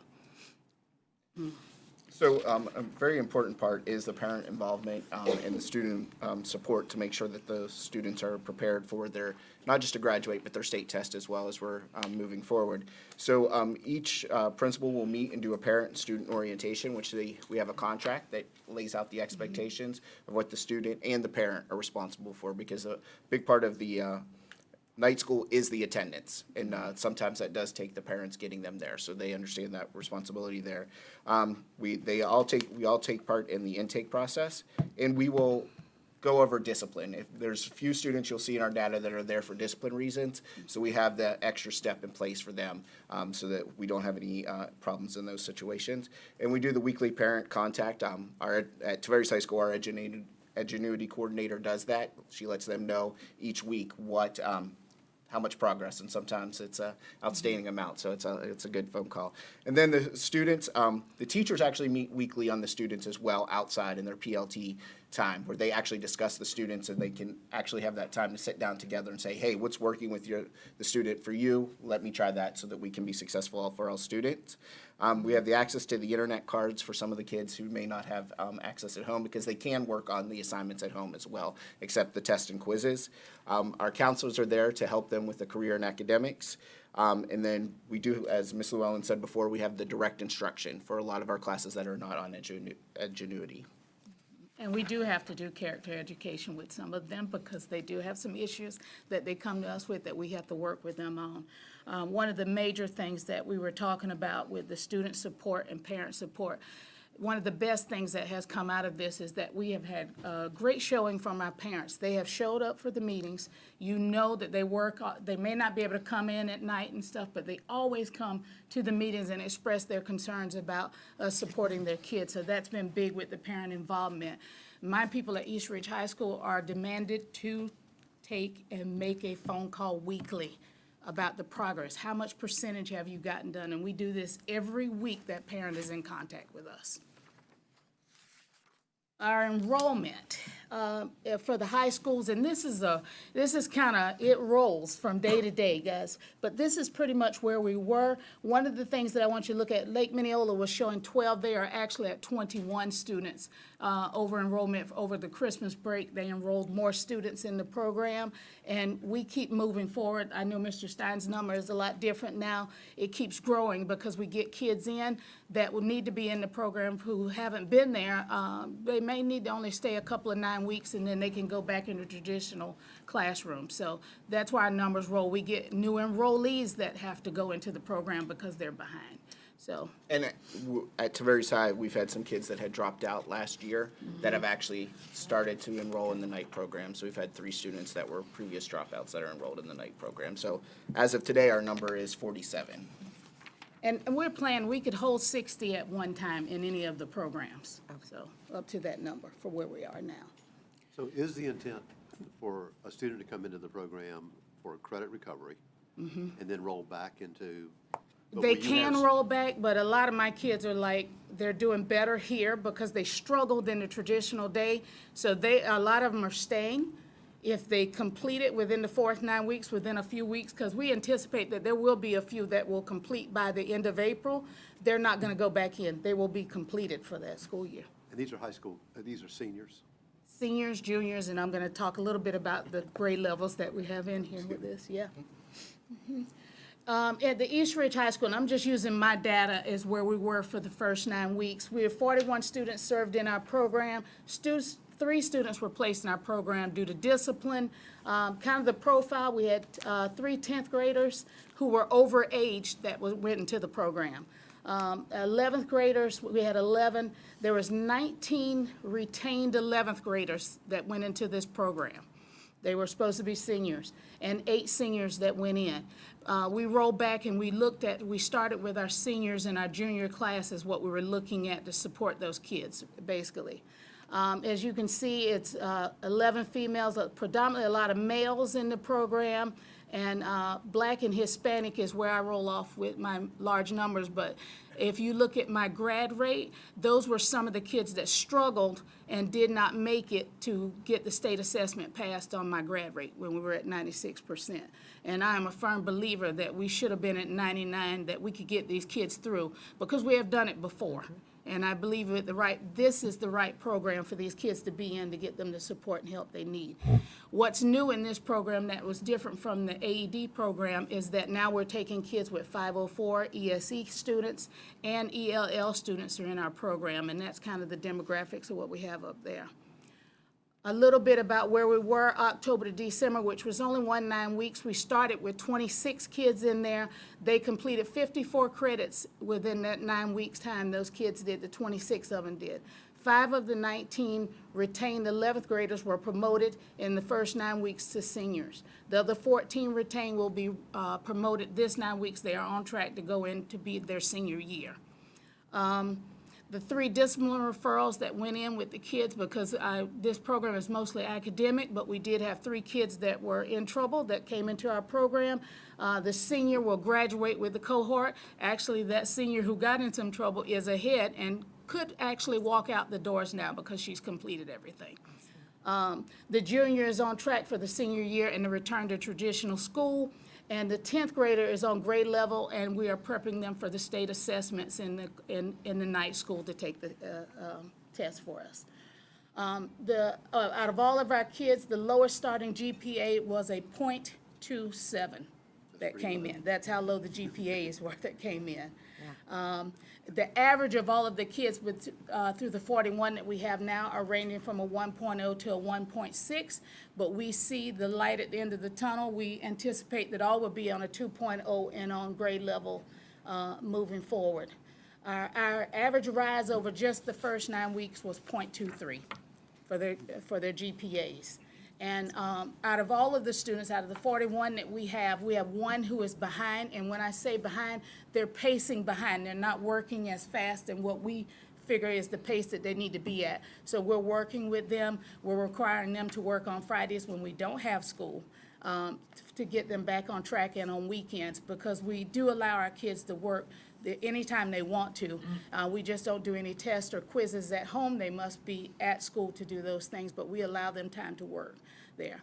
And I will tell you guys, this program has helped my group of kids. One of the things, I had a young man, his father passed away, and his mother suffers with cancer right now. He had stopped coming to school because he was taking his mother to her treatments. Absolutely was dropping out. When we made a phone call to get him and told him we had a program he could be in, he came and he has been successful. And you see a difference in the kid because he was just down and out. So we're servicing a lot of kids that have different things that are going on in their lives where the traditional day just did not work for them. But this program is working. We have teachers that are really getting to know these kids and working hard for them, because if you look at a lot of these kids, they struggled in math. And they're the kids that I see now that when we go through say to me, Miss Luella, I have always been a terrible math student. I can't get this done. But when teachers are sitting one-on-one and working and motivating them to get through, they come through. They will come through. But it is just that we have to have something like this in place to help our struggling kids. For the Tavares High School, for our first 9 weeks data, we had 38 students that we served because of grades, and 1 student was placed due to discipline. We had 4 10th graders, and again, they were all above age 10th graders. 10 11th graders. We had 24 12th graders. 13 of those 24 would have been considered retained or repeating 11th graders. Our demographics, more male than female, kind of a very mixed race, and we do also serve the 504 ESE and ELL, which were areas in our graduation rate that we needed to improve on. From October to December, our students have completed 48 credits. 12 of the 13 seniors considered retained have reached senior status. And the GPA part of that, 21 of those 24 seniors are already above a 2.0. The other 3 are actually at a 1.98, a 9.7, and a 9.6, so they're super close as well. The lowest GPA we started with was a 0.14. The average GPA from the original 13 is at a 2.06 from a 1.56. And the GPA increase was a 0.50, And the one student that was there for discipline is on track for graduation. Just came into the school new and just had some problems, and this was the best program for him. As Ms. Llewellyn said, this program gives a lot of students opportunity. Our demographics at Tavares High School have changed a lot in the last 3 years. Our free and reduced lunch rate had went to a 53 to a 71. A lot of our kids, these kids especially, were working during the school day. They were supporting their families and trying to help. This gives them that opportunity. And so it's been a great, and I have 2 kids that are going back, but the other seniors all said, this is our plan, and they want to stay this. So they still get to do everything their senior year, such as prom and graduation, grad bash. We make sure that they're able to do that. But they're being successful, and they're doing a great job. Some of the implications from our program was that some of the kids that even Mr. Stein mentioned would either go get their GED or drop out, and all of this goes on our grad rate and puts us in a predicament with that. Some of the scores that are calculated when we talk to the teachers about working the night school program, why we wanted to get some great teachers, is this goes on their VAM scores, because these kids are counted just like in day school. So they have a vested interest in working hard and making sure these kids get through with the assessments and stuff. One of the only drawbacks that we can talk about as a high school group right now has been our transportation issue, because we still feel like we've invited more kids into the program, but they struggle because it's trying to get them to our school site for the 3 o'clock start time. We have transportation to get them home, our busing does, but we don't have anybody to pick them up in the afternoon. So that has caused about 3 of mine not to be in there. Linda discussed with me at Lake Minneola High School that she had a group that was not being transported. So that was one of the biggest drawbacks, not having transportation for those kids. But the other things that we see in this program, it's powerful, and I believe we can get our kids through. I believe we will raise the graduation rate by working with these kids in there. Questions for us? I don't know that they're for you, but I'm just wondering, and I know virtual school is different anyway, but I don't see them included in like any kind of credit recovery. Is there a pathway for students who we know are not being successful at like virtual to possibly come into one of these programs? That's what I'm looking at. Okay, here comes Mrs. Scott. Okay. Well, virtual students can work at night now, so I know, that would be a but they're virtual, right? So if I know Mrs. Ellis knows, we just spoke about some students that Right. haven't come back. So are we communicating with those students and saying there is a different option? Like virtual's not working, we see that. I don't know. Francis will correct me if I'm wrong, but I think we have been in contact with Okay. those students. It's the ones that we can't find Right, that are causing sure. a lot of that Okay. problem. I understand that. Okay, good. So I knew that wasn't for you guys specifically, but it seems like a great option. I know virtual, you can do that at any time, but obviously there's some missing elements for students to be successful in that environment. So here's another option. Right. I was And just even trying to though pick our them out somewhere. virtual student body has decreased, we haven't decreased the resources. They still have the counselors and the grad facilitator there that are working steadily on making sure we're contacting students and making sure they have the best option for that. But we can certainly reiterate that with Mr. Miller to make sure he Yeah. understands that these high schools have programs as well. Good. They're home high schools. Thank you.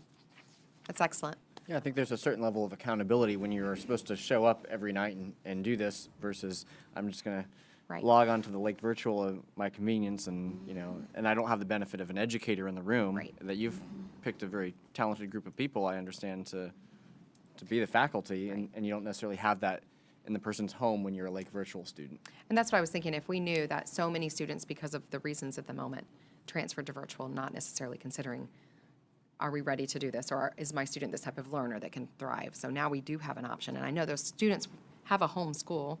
So if that home school could reach out to those virtual students that we've already identified right now, I just thought it would be an option, just another option. I know Ms. Cunningham was trying to speak. Have you, as high school principals, had an opportunity to consider how we might aid you with your transportation problem? Is it because of elementary? All the bus drivers are committed at that Yes, time, it's right? elementary. Yeah, they are committed. So And is that and when the the old problem? They don't AED have program drivers? worked, there was one driver who was committed to picking up for Lake Minneola, South Lake, and that's all he did. He didn't drive during the school day. He was just one driver we had committed to the afternoon of running those zones and getting them to the school sites. So, I even thought about trying to get them, the pickup, when they drop the high school kids off, can the kid get back on the bus? Will they run back to the elementary school close enough so we can pick them up? So we've gone through, can we Uber them in? We've gone through everything. We looked at Lake County Transit for them, so we've looked at some So you've different kind of avenues to try to get them exhausted in. your Mhm. Until we can fill the driver vacancies that we have, we actually, through a different grant that Dr. Byfield submitted, we were able to get some additional buses, but we need the drivers. Yeah. So we need to fill the 25 vacancies that we currently have so that we can then designate someone.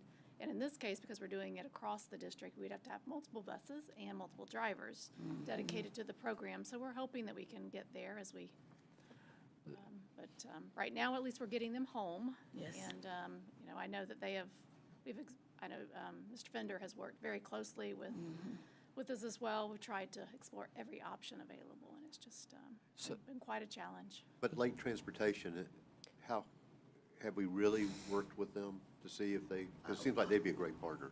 We reached out and a couple of the principals talked to them and then they said they didn't do that for high school kids and, you know, and they only did hospital people, transporting to doctor's appointments. We've looked at some of everything. Yeah. That's a terrible answer from them. We even looked at our APs. Could they go drive them?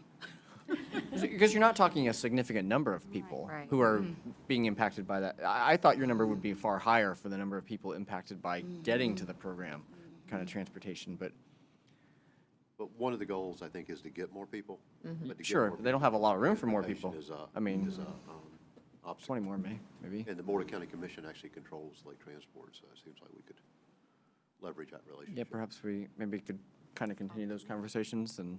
And are we feeding these kids as well at night Yes, school? we are. Good. They are eating very well. It's an incentive for some. It is an incentive for a lot of them. Go. Good incentive Yeah. would be for me. Very good. Anything else? No. Great I know- presentation. I know every high school principal can tell you stories of success, and so I want to thank you all. I mean, they came and said, we have a group of students whose needs are not being met. Here's our plan, and by chance, the state just happened to roll out a 2-year ESSER program specifically for this type of a need, and so it's a perfect match. And so thank you for leading this charge and for all you're doing for our students. It's amazing. You're welcome. We're So just with excited to that show part, you the data what at is the the end. funding look like? That's I think you just started to raise that question, all of us. What was it? What does the funding look like? When ESSER ends, how do we continue this? Right. Well, and we've got 2 years, so we're hopeful that maybe there'll be another grant opportunity. We'll also be looking at, we're opening our new program in Southlake that will also help in regards to particularly the students that are working that want an alternative environment. That Mr. Stein was the first to come to me and say, we have all these students that have gone to work, they're not coming to school the traditional day, and so this was an interim opportunity while we have the funding available, and then we'll continue to hopefully work towards keeping it in place to some degree. Great, But thanks. we've got 2 years to figure that out. Thank you. Very innovative, thank you.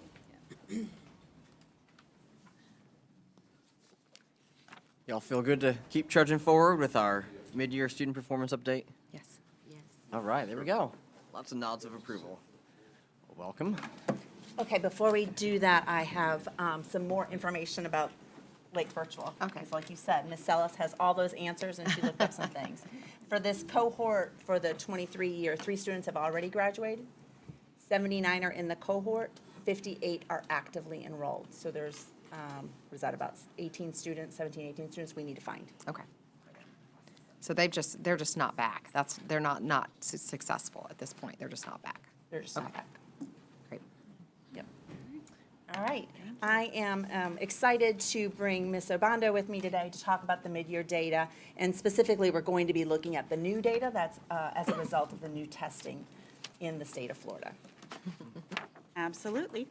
Thank you, Mrs. Cockcroft. So we'll dive right in with just a basic high-level overview of some of the components related to the FAST assessment program. Beginning this school year, the standardized assessments for reading, writing, and math are aligned to best standards. In reading, students are taking fast reading in grades VPK through 10. And in math, that slide has an error, so my apologies, but that should say K through 8 grade for the math assessments. And we know that these assessments are administered 3 times a year with PM1, PM2, and then the summative PM3. PM1 and PM2 are utilized for informational purposes, and I will share just some updates at the end as to how we're using that data to help connect and drive our instruction moving forward until PM3. And PM3 is our end-of-year results, which will be used for accountability purposes. So as we move on and just focus for a moment on FAST in grades VPK through grade 2, they utilize the STAR assessment. So STAR Early Literacy is the assessment for students in VPK through grade 1. And then we have STAR Reading for students in grade 2. STAR Math is the assessment for students, again, in kindergarten through grade 2. Something that's important to note, and a little caveat here because it becomes a little tricky as we look through the data, and we have to filter it somewhat. Kindergarten and grade 1 students who take early literacy will move on to STAR Reading in PM2 if they earn a score of 852 or higher on the STAR Early Literacy. So we do have some students who started with the assessment of STAR Early Literacy. They performed well and they have moved on, and you'll see their data captured in STAR Reading in PM2. So we'll look through that together. And the state set the percentile rank of 40, just to indicate that students were on target to meet the state end-of-year performance goals if they earned that percentile rank of 40. So as we look at our STAR Early Literacy results, and specifically looking at students who scored at or above that 40th percentile, PM1 to PM2, we have our VPK PM1 results. However, our VPK students are, the testing is in progress, so we don't have those results just quite yet. So you'll see the stars indicated there in their data results. Kindergarten, you'll see the change from PM1 at 50% to 63% in PM2. So we do see that more students have moved on to that 50th percentile rank or higher in kindergarten. I'm sorry, 40th percent, did I say 50? Thank you. 40th percentile or higher. And then in first grade, you'll notice the change from actually 51% of our students in that 40th percentile rank or higher down to 48%. But if you recall the piece of some of these students, you'll see the number tested actually declined in first grade. And that is reflective of those students who moved on from STAR Early Literacy in PM1 to STAR Reading in PM2. So those results are not captured here. We'll see the fruits of that proficiency in the next slide when we look at STAR for PM2. The 40th percentile, is that a state ranking? Or is that against normed nationally, or what is it It's a normed state against? recommendation based on Renaissance platform. We've had a lot of discussion around that 40th percentile, because the national ranking would be 50th. So the state has not come out with, and we have Paula here to verify, but the state has not come out with a set proficiency ranking yet. What they have utilized is that the 40th percentile or higher is indicative of a student who would meet those goals towards end of year, being on grade level at end of year results. But those students, I understand the state set the 40 level, but who are they ranked against? Against nationally, or against states, own kids, or? It's nationally It's normed. my understanding it's nationally normed. Okay. normed. And Okay. they will be All right. making adjustments with the state of Florida, is what the representatives told us the other day, once we get through this first year of testing. Okay, all right. So then as we take a look at STAR reading specifically, you'll see that we actually had 15 kindergarten students who did test in STAR reading on that PM1, and then 21 students in PM2. So the percentile ranking, 40th percentile or higher, increased by 10% there. For our first graders, you'll see that we had nearly, this goes back to the first graders taking the STAR Early Literacy Assessment, where we capture about 200 additional students, close to 200 there.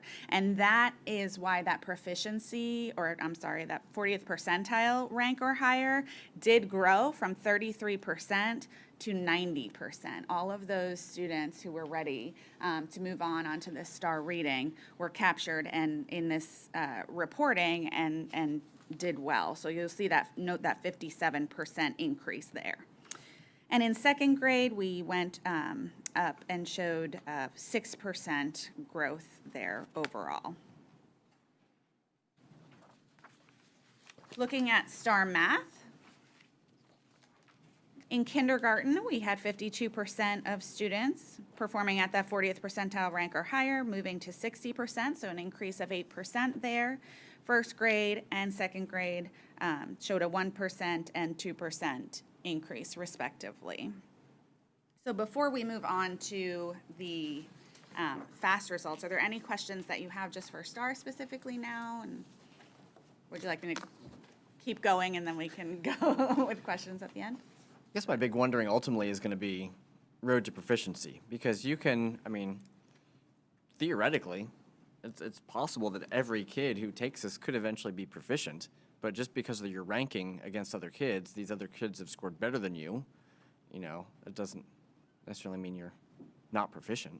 You know, I guess I kind of go back to a class I took in college and the grading was bell curved, and so even though you were proficient, you were still going to end up with a C or D in the class just because you didn't, you know, you could be getting 90% of the stuff right. And so doesn't the same kind of thing happen here? Well, I think that's why it's important for us to really look at what each individual student is doing, and the teachers can get reports on what is causing, what skills they still need, like their focus skills for that student, to make sure that because in that K2, especially with reading, well, actually math as well, the foundation is so important. So what are those, how is that matching up with what we also know in our foundations tracker by skill for those reading skills that we have? And looking at that student by student is probably, this gives us an indication district-wide, school-wide, like how we are comparing to others, but at the same time, looking individual student by student on this as well as other data sources that we have would be important. I agree. I was going to say our lens really is looking also, and I'll speak to it towards the end here, but really looking at those instructional implications of what is the information that we can kind of funnel down from district results to school results, teacher by teacher, and then looking student by student to determine what those benchmarks are and the areas of support that students need, and really trying to use that to support next steps instructionally. All right, so looking at FAST results for students in grades 3 through 10. Just a couple of high-level notes here as well. These assessments are computer adaptive. They're administered through the Cambium assessment platform, which is the same company that was used for our FSA assessments. Grades 3 through 10 will participate in FAST reading, and then students in grades 3 through 8 participate in FAST math. And each PM event is tied to a blueprint for that full grade level content. As I mentioned with STAR, PM1 and PM2 are for informational purposes, and then PM3 will provide that summative score at the end of the year to measure that student mastery on grade level content standards.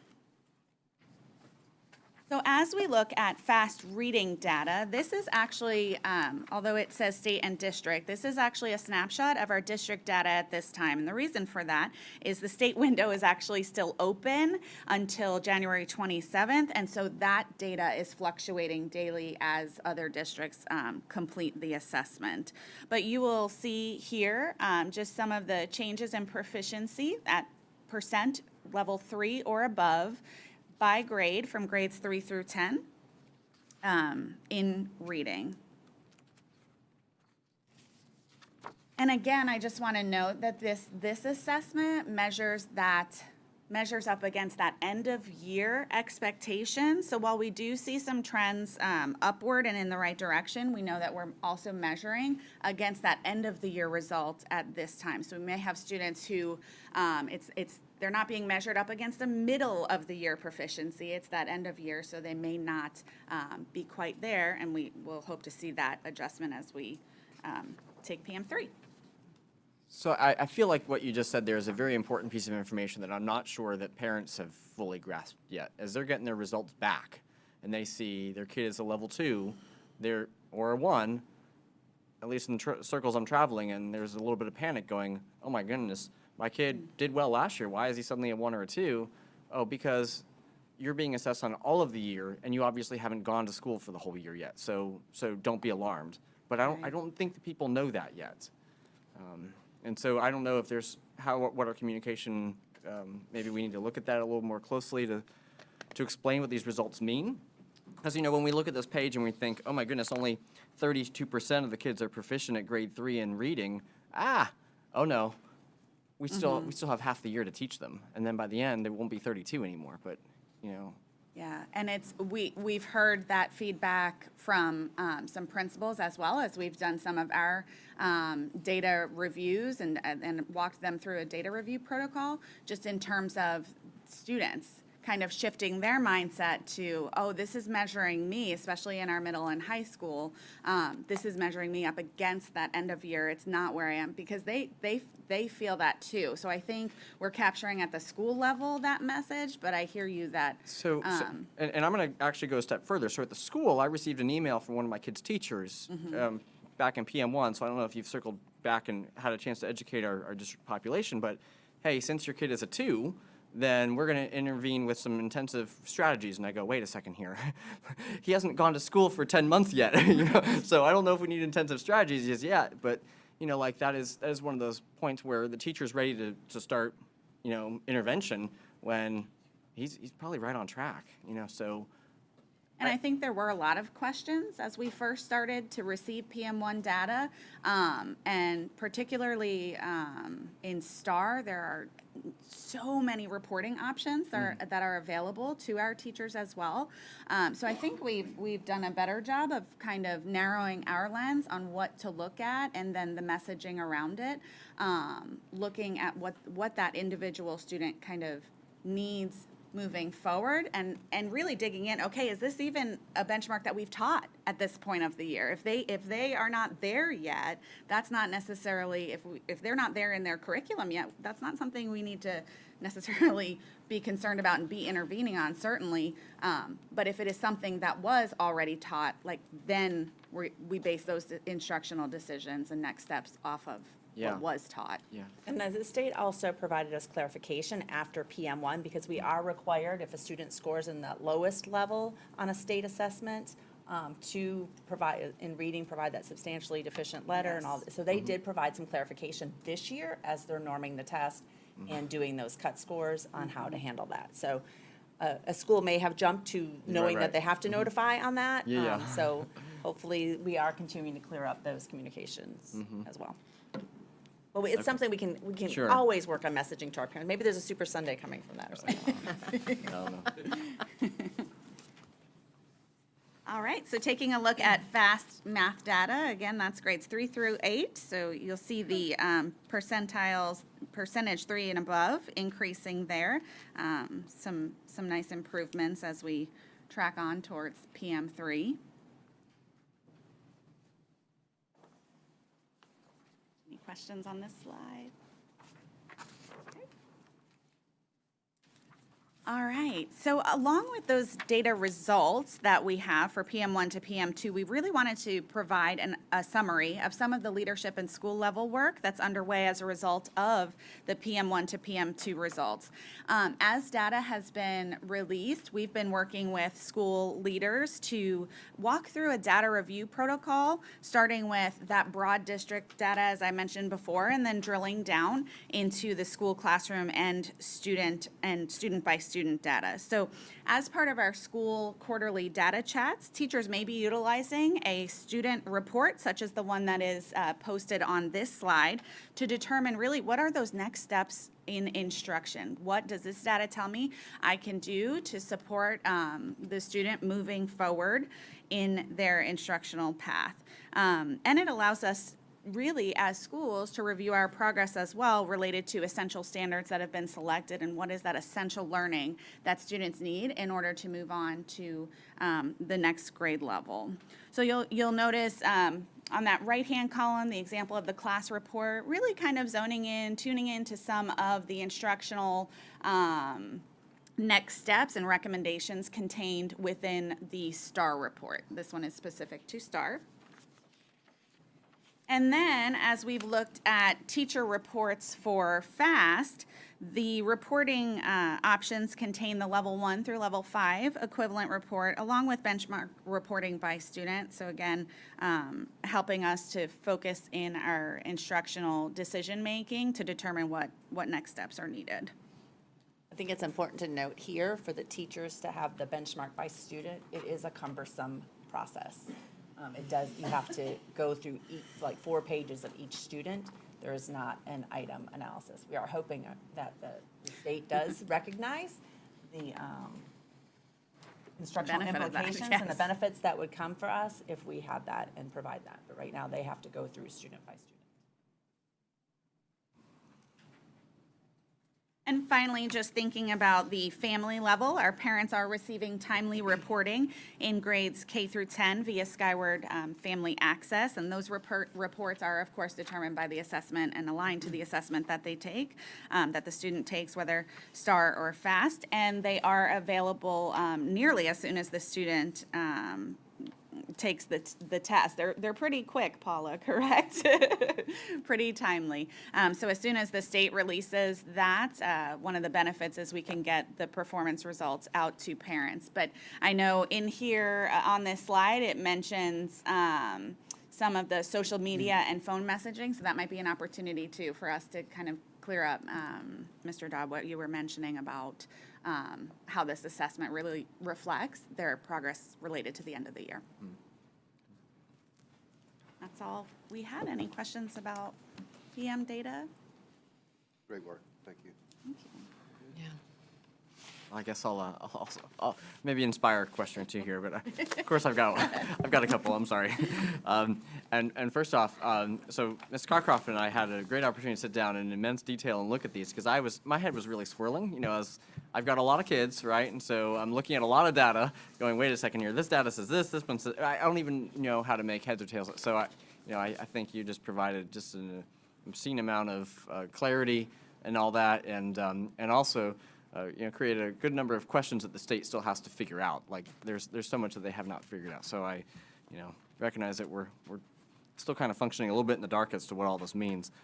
But so all that being said, I guess I'm wondering where we stand against other districts and against the state average in these. Because you look at any of these percentage of students who are at level 3 or above now, and I guess I don't know what it means. I don't know, is 32% good or bad at this point, And on one hand, you're like, well. So we can see where the state data is now. Okay. And we're pretty much in line, but not knowing which districts took it or what their, because the window is a month long. We took Right. ours before Christmas so that they could come back and just hit the ground running, where a lot of others are took it after the break. So not exactly knowing that, it's hard for us to tell, but we certainly can provide that data to you once that state window closes on The 27th is the Okay. last day. Yeah, January. certainly So it'd we be have pointless to look at it before the window closes, Yes. because you're right, we don't Right. know, how that. And we did, but we were the same, like, well, who took it? Which ones didn't? Yeah, I just don't know. We didn't know It's either, hard so to know. You're right, it is hard to tell. As to how The we're- other how we're piece trending. is that level setting is still happening with these tests. Yeah, yes. That's important to note. So the comparison to the state and other districts does give us information on how we're doing because everybody's in that same boat. Right. Yeah. You kind of know how you're doing against other districts, but you don't necessarily know if your kids are ultimately going to be proficient at the end until the end comes. So I recognize we're a little bit in the dark on that particular one. But isn't it we want content mastery, and so I don't really care that much about the what other districts are doing, but these numbers look like we still have a lot of work to do. Is that right? We don't know. We have a half a year left. Maybe it's appropriate that 32% have already mastered the year at this point. I don't know. Well, In who previous don't know? mid-year, Mr. Matthias, in previous mid-year data, we did a predictive score on a lot of that information, and we had a psychometrician that would help us predict forward what that meant. This is if the students took the final test on December, this is how many would have mastered it in December. Yeah. So best news is, which I told our principals last week, the one thing we do have right now, which we always say we don't, is time. We have January through the beginning of May to really focus in and teach to mastery on those areas that are indicating that we don't have it through this data source or other data sources. And, you know, our teachers and their assessments have some really great information on their students as well, that from their assessments and their daily work with our students. Thank you. Yeah, so, you know, one of the big wonderings I had was just looking at the discrepancies between, you know, you get a kid who does the, let's say a STAR versus an iReady test. I see both of those sets of data come home, and there are just huge disparities between, you know, iReady is like, oh my goodness, your kid is, you know, 3 years behind, and he's only in first grade or second grade, you know, and then meanwhile, another test is like, oh, he's ready for college level, you know, so trying to reconcile the differences between how these two are, so as a teacher, how do I make heads or tails out of that? Like we did, you look at skill by skill. When, you know, that's where we got, you say we went through those reports and we got some meat from it. We went through and looked at the students and what that student was indicating that they needed, no matter which test it was. And we looked at the two. We didn't look at the foundations tracker, but that'd be another place that I would look to through our phonics system.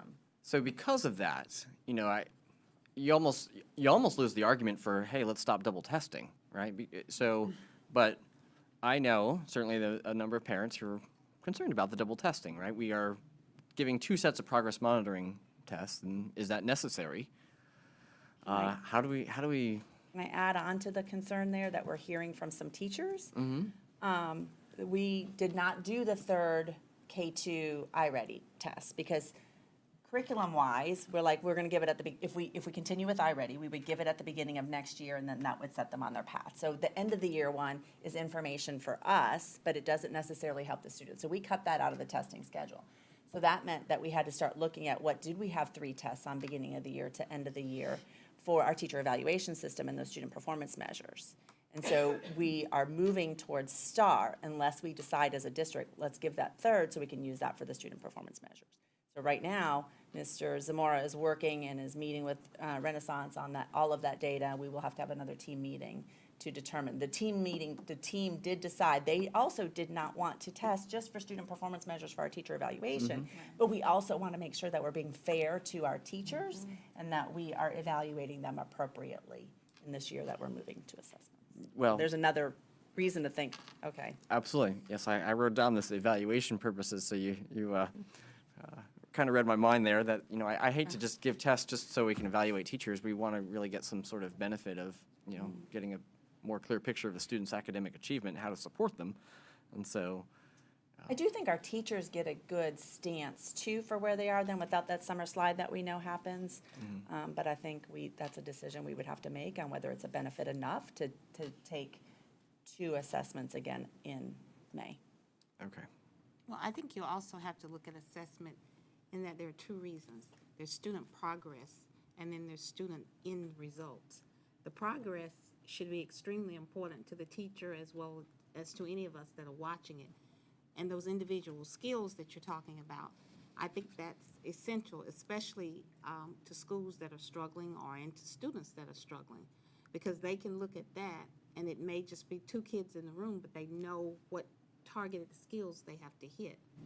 So while, you know, no one wants to take testing, it does give very valuable information. Now, I see a potential problem in that it's hard for teachers to drill down to those individual skills, which is what they need most.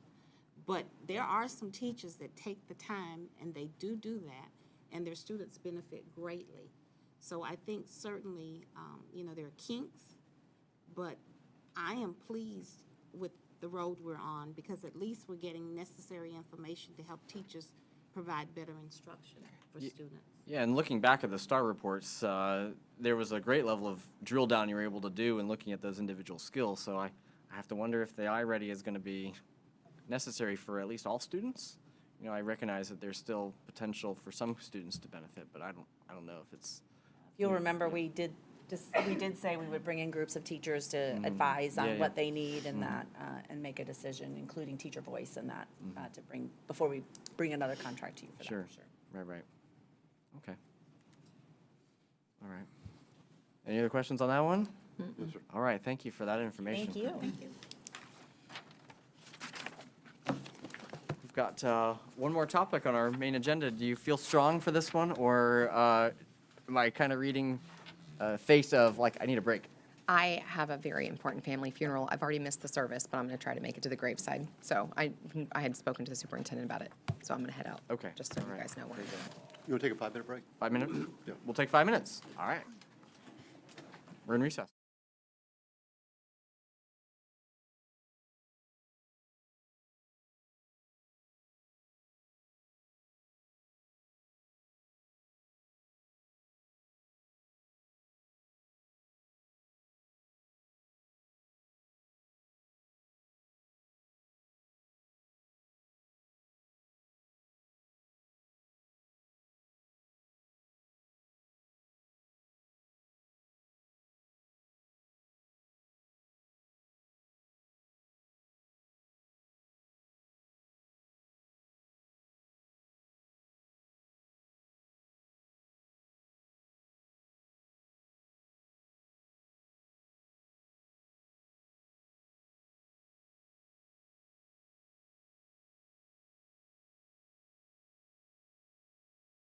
All right, good morning still. We are back in order, back in session, and we have one more topic on our agenda today.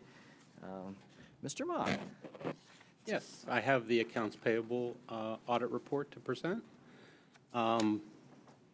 Next slide, please. The objectives of this audit were to determine whether accounts payable was functioning effectively, efficiently, and with appropriate controls. The period of time that I chose to look at was January 1st through the end of August of 2022. That time period provided about a little over 24,000 transactions, totaling $440 million. Those transactions, just to kind of give you an idea of what that all is that includes, vendor invoices, travel expense reports, check requests, credits, transactions with the charter schools, includes wires and ACH payments. So there's a lot that obviously goes through, and the amount of money shows that, that pretty much incorporates everything that we're running through accounts payable for that 8-month time period.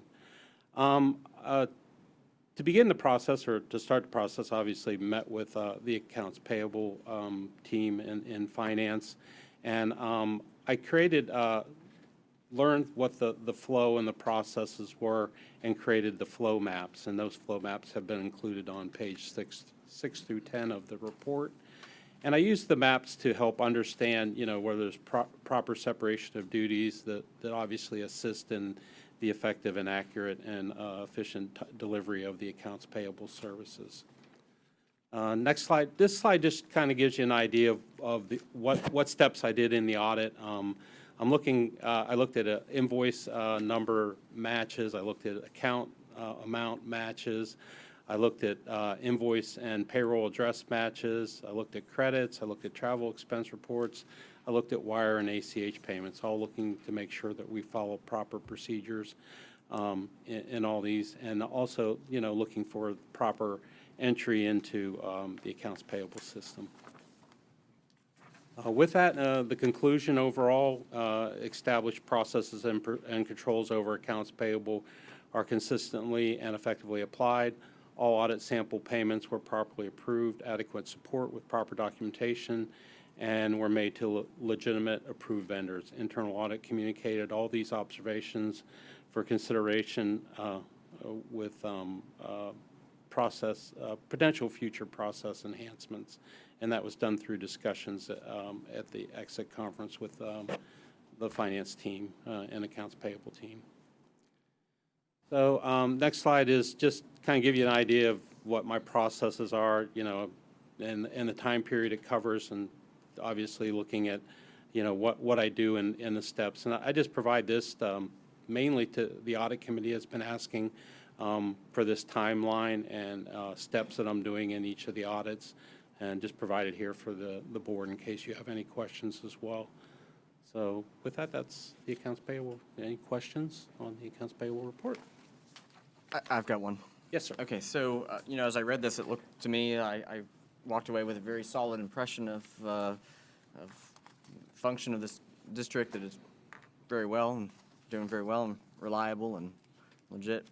I guess my question, though, is kind of a vague part of the audit report itself, the recommendations. It says that you discuss with management ideas and suggestions to consider. What are those ideas and suggestions? I don't know. Just general things, observations for, having, more formally written standard operating procedures versus, just them documented in a Word document, providing them to me. So just general things like that. I'm trying to think. I think there was 2 or 3 things that we discussed. There was some talking about looking at checking reports, things like that. Just general discussions for proper future enhancements to the process. And a lot of, I guess I when wonder you why have, you- the main Why thing would you is, include that? Why wouldn't you just write that down? Right. Say in future, it struck me as odd too, like future enhancements to what, if everything's going well? there just wasn't anything major, though. I mean, that's the only thing. A lot of times when you make recommendations because there's major weaknesses in the process, and I didn't see any major weaknesses, so it was just discussions that we had. So what's an enhancement? What's a? Standard operating procedures would be an enhancement. We don't have that now? We do not have formally written standard operating procedures. We've discussed that, I think, in the past in a lot of the audits, where they did give me their steps, which were a Word document that provided the steps that they complete in the, and I used those to create the flow maps. However, through discussions back and forth to get the flow maps accurate, we had to make changes and, or make. So was the Standard question, operating procedures typically would be, what are the processes? And so if they have a document that has the processes, then they have an SOP. just maybe not in the format that you want to see? You're looking for, maybe. Is it a formatting thing, or is it the processes and Mr. Ward, procedures do you don't have an exist? SOP or not? They have, All right, thank you. they have a Word document. So the recommendation is that they memorialize that in a different format than a Word document? Yeah, we do not have a standard, and we talked about this, we do not have a standard one across the school district. No, but you were doing a financial audit. And you just said a minute ago that a future enhancement would be an SOP Would be having a formalized SOP. standard operating procedure. for finance. And I asked Mr. Ward, does he have it? He has a Yes or Word, no? Word document with the processes. Mr. in Ward, it. yes or no? Yes. So we have it. So that's not an enhancement. It's just, I guess my I'm good. question would be whether it's a formalized SOP in a formalized SOP manner versus a Word document. They're following it correct, and they're doing things well. yes. Okay. So I guess it just comes down to, do we want to require? That's why I don't have a solid recommendation on that. I mean, I Right, just you think and it's I a talked future about this. I enhancement. It's an enhancement, and that's how I view it, I understand. is to formalize it into, across the school district, that we have more formalized standard operating procedures. But in their particular department, you weren't able to note any shortcomings or Nope. needs based on the fact that Correct. they have a document, a Word document versus a. And our discussions were in that sense, is I can't make any recommendations here, but, there's, Gotcha. looking at what I've seen for my 40 years of auditing, and, here's some ideas. And it was discussion back and forth on that. They may never be implemented, or maybe in the future, maybe it'll be a great, maybe something will come along and there'll be an opportunity to implement them. If they're not in writing, I can guarantee you they're not going to be implemented. That I can guarantee, because we don't have the benefit to know what y'all talked about, which is the board. And so that's a real shortcoming, Mr. Mock. All right. Okay. What's your next topic? Yes, sir. Next slide, please. I have a recommendation to make a change to the internal audit plan that I received from the superintendent. And the recommendation was to perform a custodial service audit in the school district at schools to determine if recently changed procedures have been implemented from updates to the training program. And this audit would obviously have to take the place of another audit, and that would be the school audits that are currently on there. I put this here for discussion because I put it forward for the, on the school doc for the next school board meeting, which is Monday, the 23rd. So is there any questions we can answer on that? This is item 7 on your revised plan? Custodial service operational audit? Yes, it would take the place of the school audits. Mr. Mock did discuss this with me, and I expressed that I thought that this was a better choice for various reasons. First of all, I think that we have new procedures in place for custodials. And we had a meeting a few months ago with the person who's responsible for that. And there was some talk about whether or not it was being followed through at the individual schools. And as Mr. Mock explained it to me, he would check to see how many schools are following the procedure, if there's documentation that they followed the procedures, versus him auditing a school like we had last year. And last year, I think we kind of agreed that the auditing of an individual school didn't necessarily, we didn't feel it was needed because it was done otherwise, and we just weren't real sure about that. Right. So that was the reason. I did give him my support for doing this, and I agreed with him. In addition to the superintendent, I don't know if she mentioned it, recommended it, but I know she was aware. So I felt that it was a good way for him to go. Yeah, I support it. Got no issues with it. Yeah. The superintendent doesn't ask for much in terms of the auditing world, so I think that this is something we can do that would provide some benefit to the district and getting some knowledge and background, and that's really helpful. I agree. Very good. All right. Great. We'll get a chance to vote on that in our next meeting to modify the audit plan. Yes, it's Redo on ideas. it's on the board docs. All right. Excellent. Wonderful. I think that's all you have for us today. Is that right? Do you have anything else for us? I do not. Okay. Excellent. Well, thank you very much. Any other questions for Mr. Mock? Nope. Thank you. All right. Appreciate that. Concludes all our topics, and it is still morning, so we were far more efficient than I predicted we would be. Well done. Board member comments? Go down the line. Bill, did you have anything? No, I'm totally good. How about you, Tyler? Nothing today. Molly? Good. Nothing, sir. And I'll also defer to our general meeting on Monday. Superintendent, how about you? I just want to thank staff for a great job today and all the information you provided, and lots of hard work. Indeed. Indeed. Mr. Myers? All right. Excellent. Any objection to adjourning? Nope. Seeing none, we are adjourned.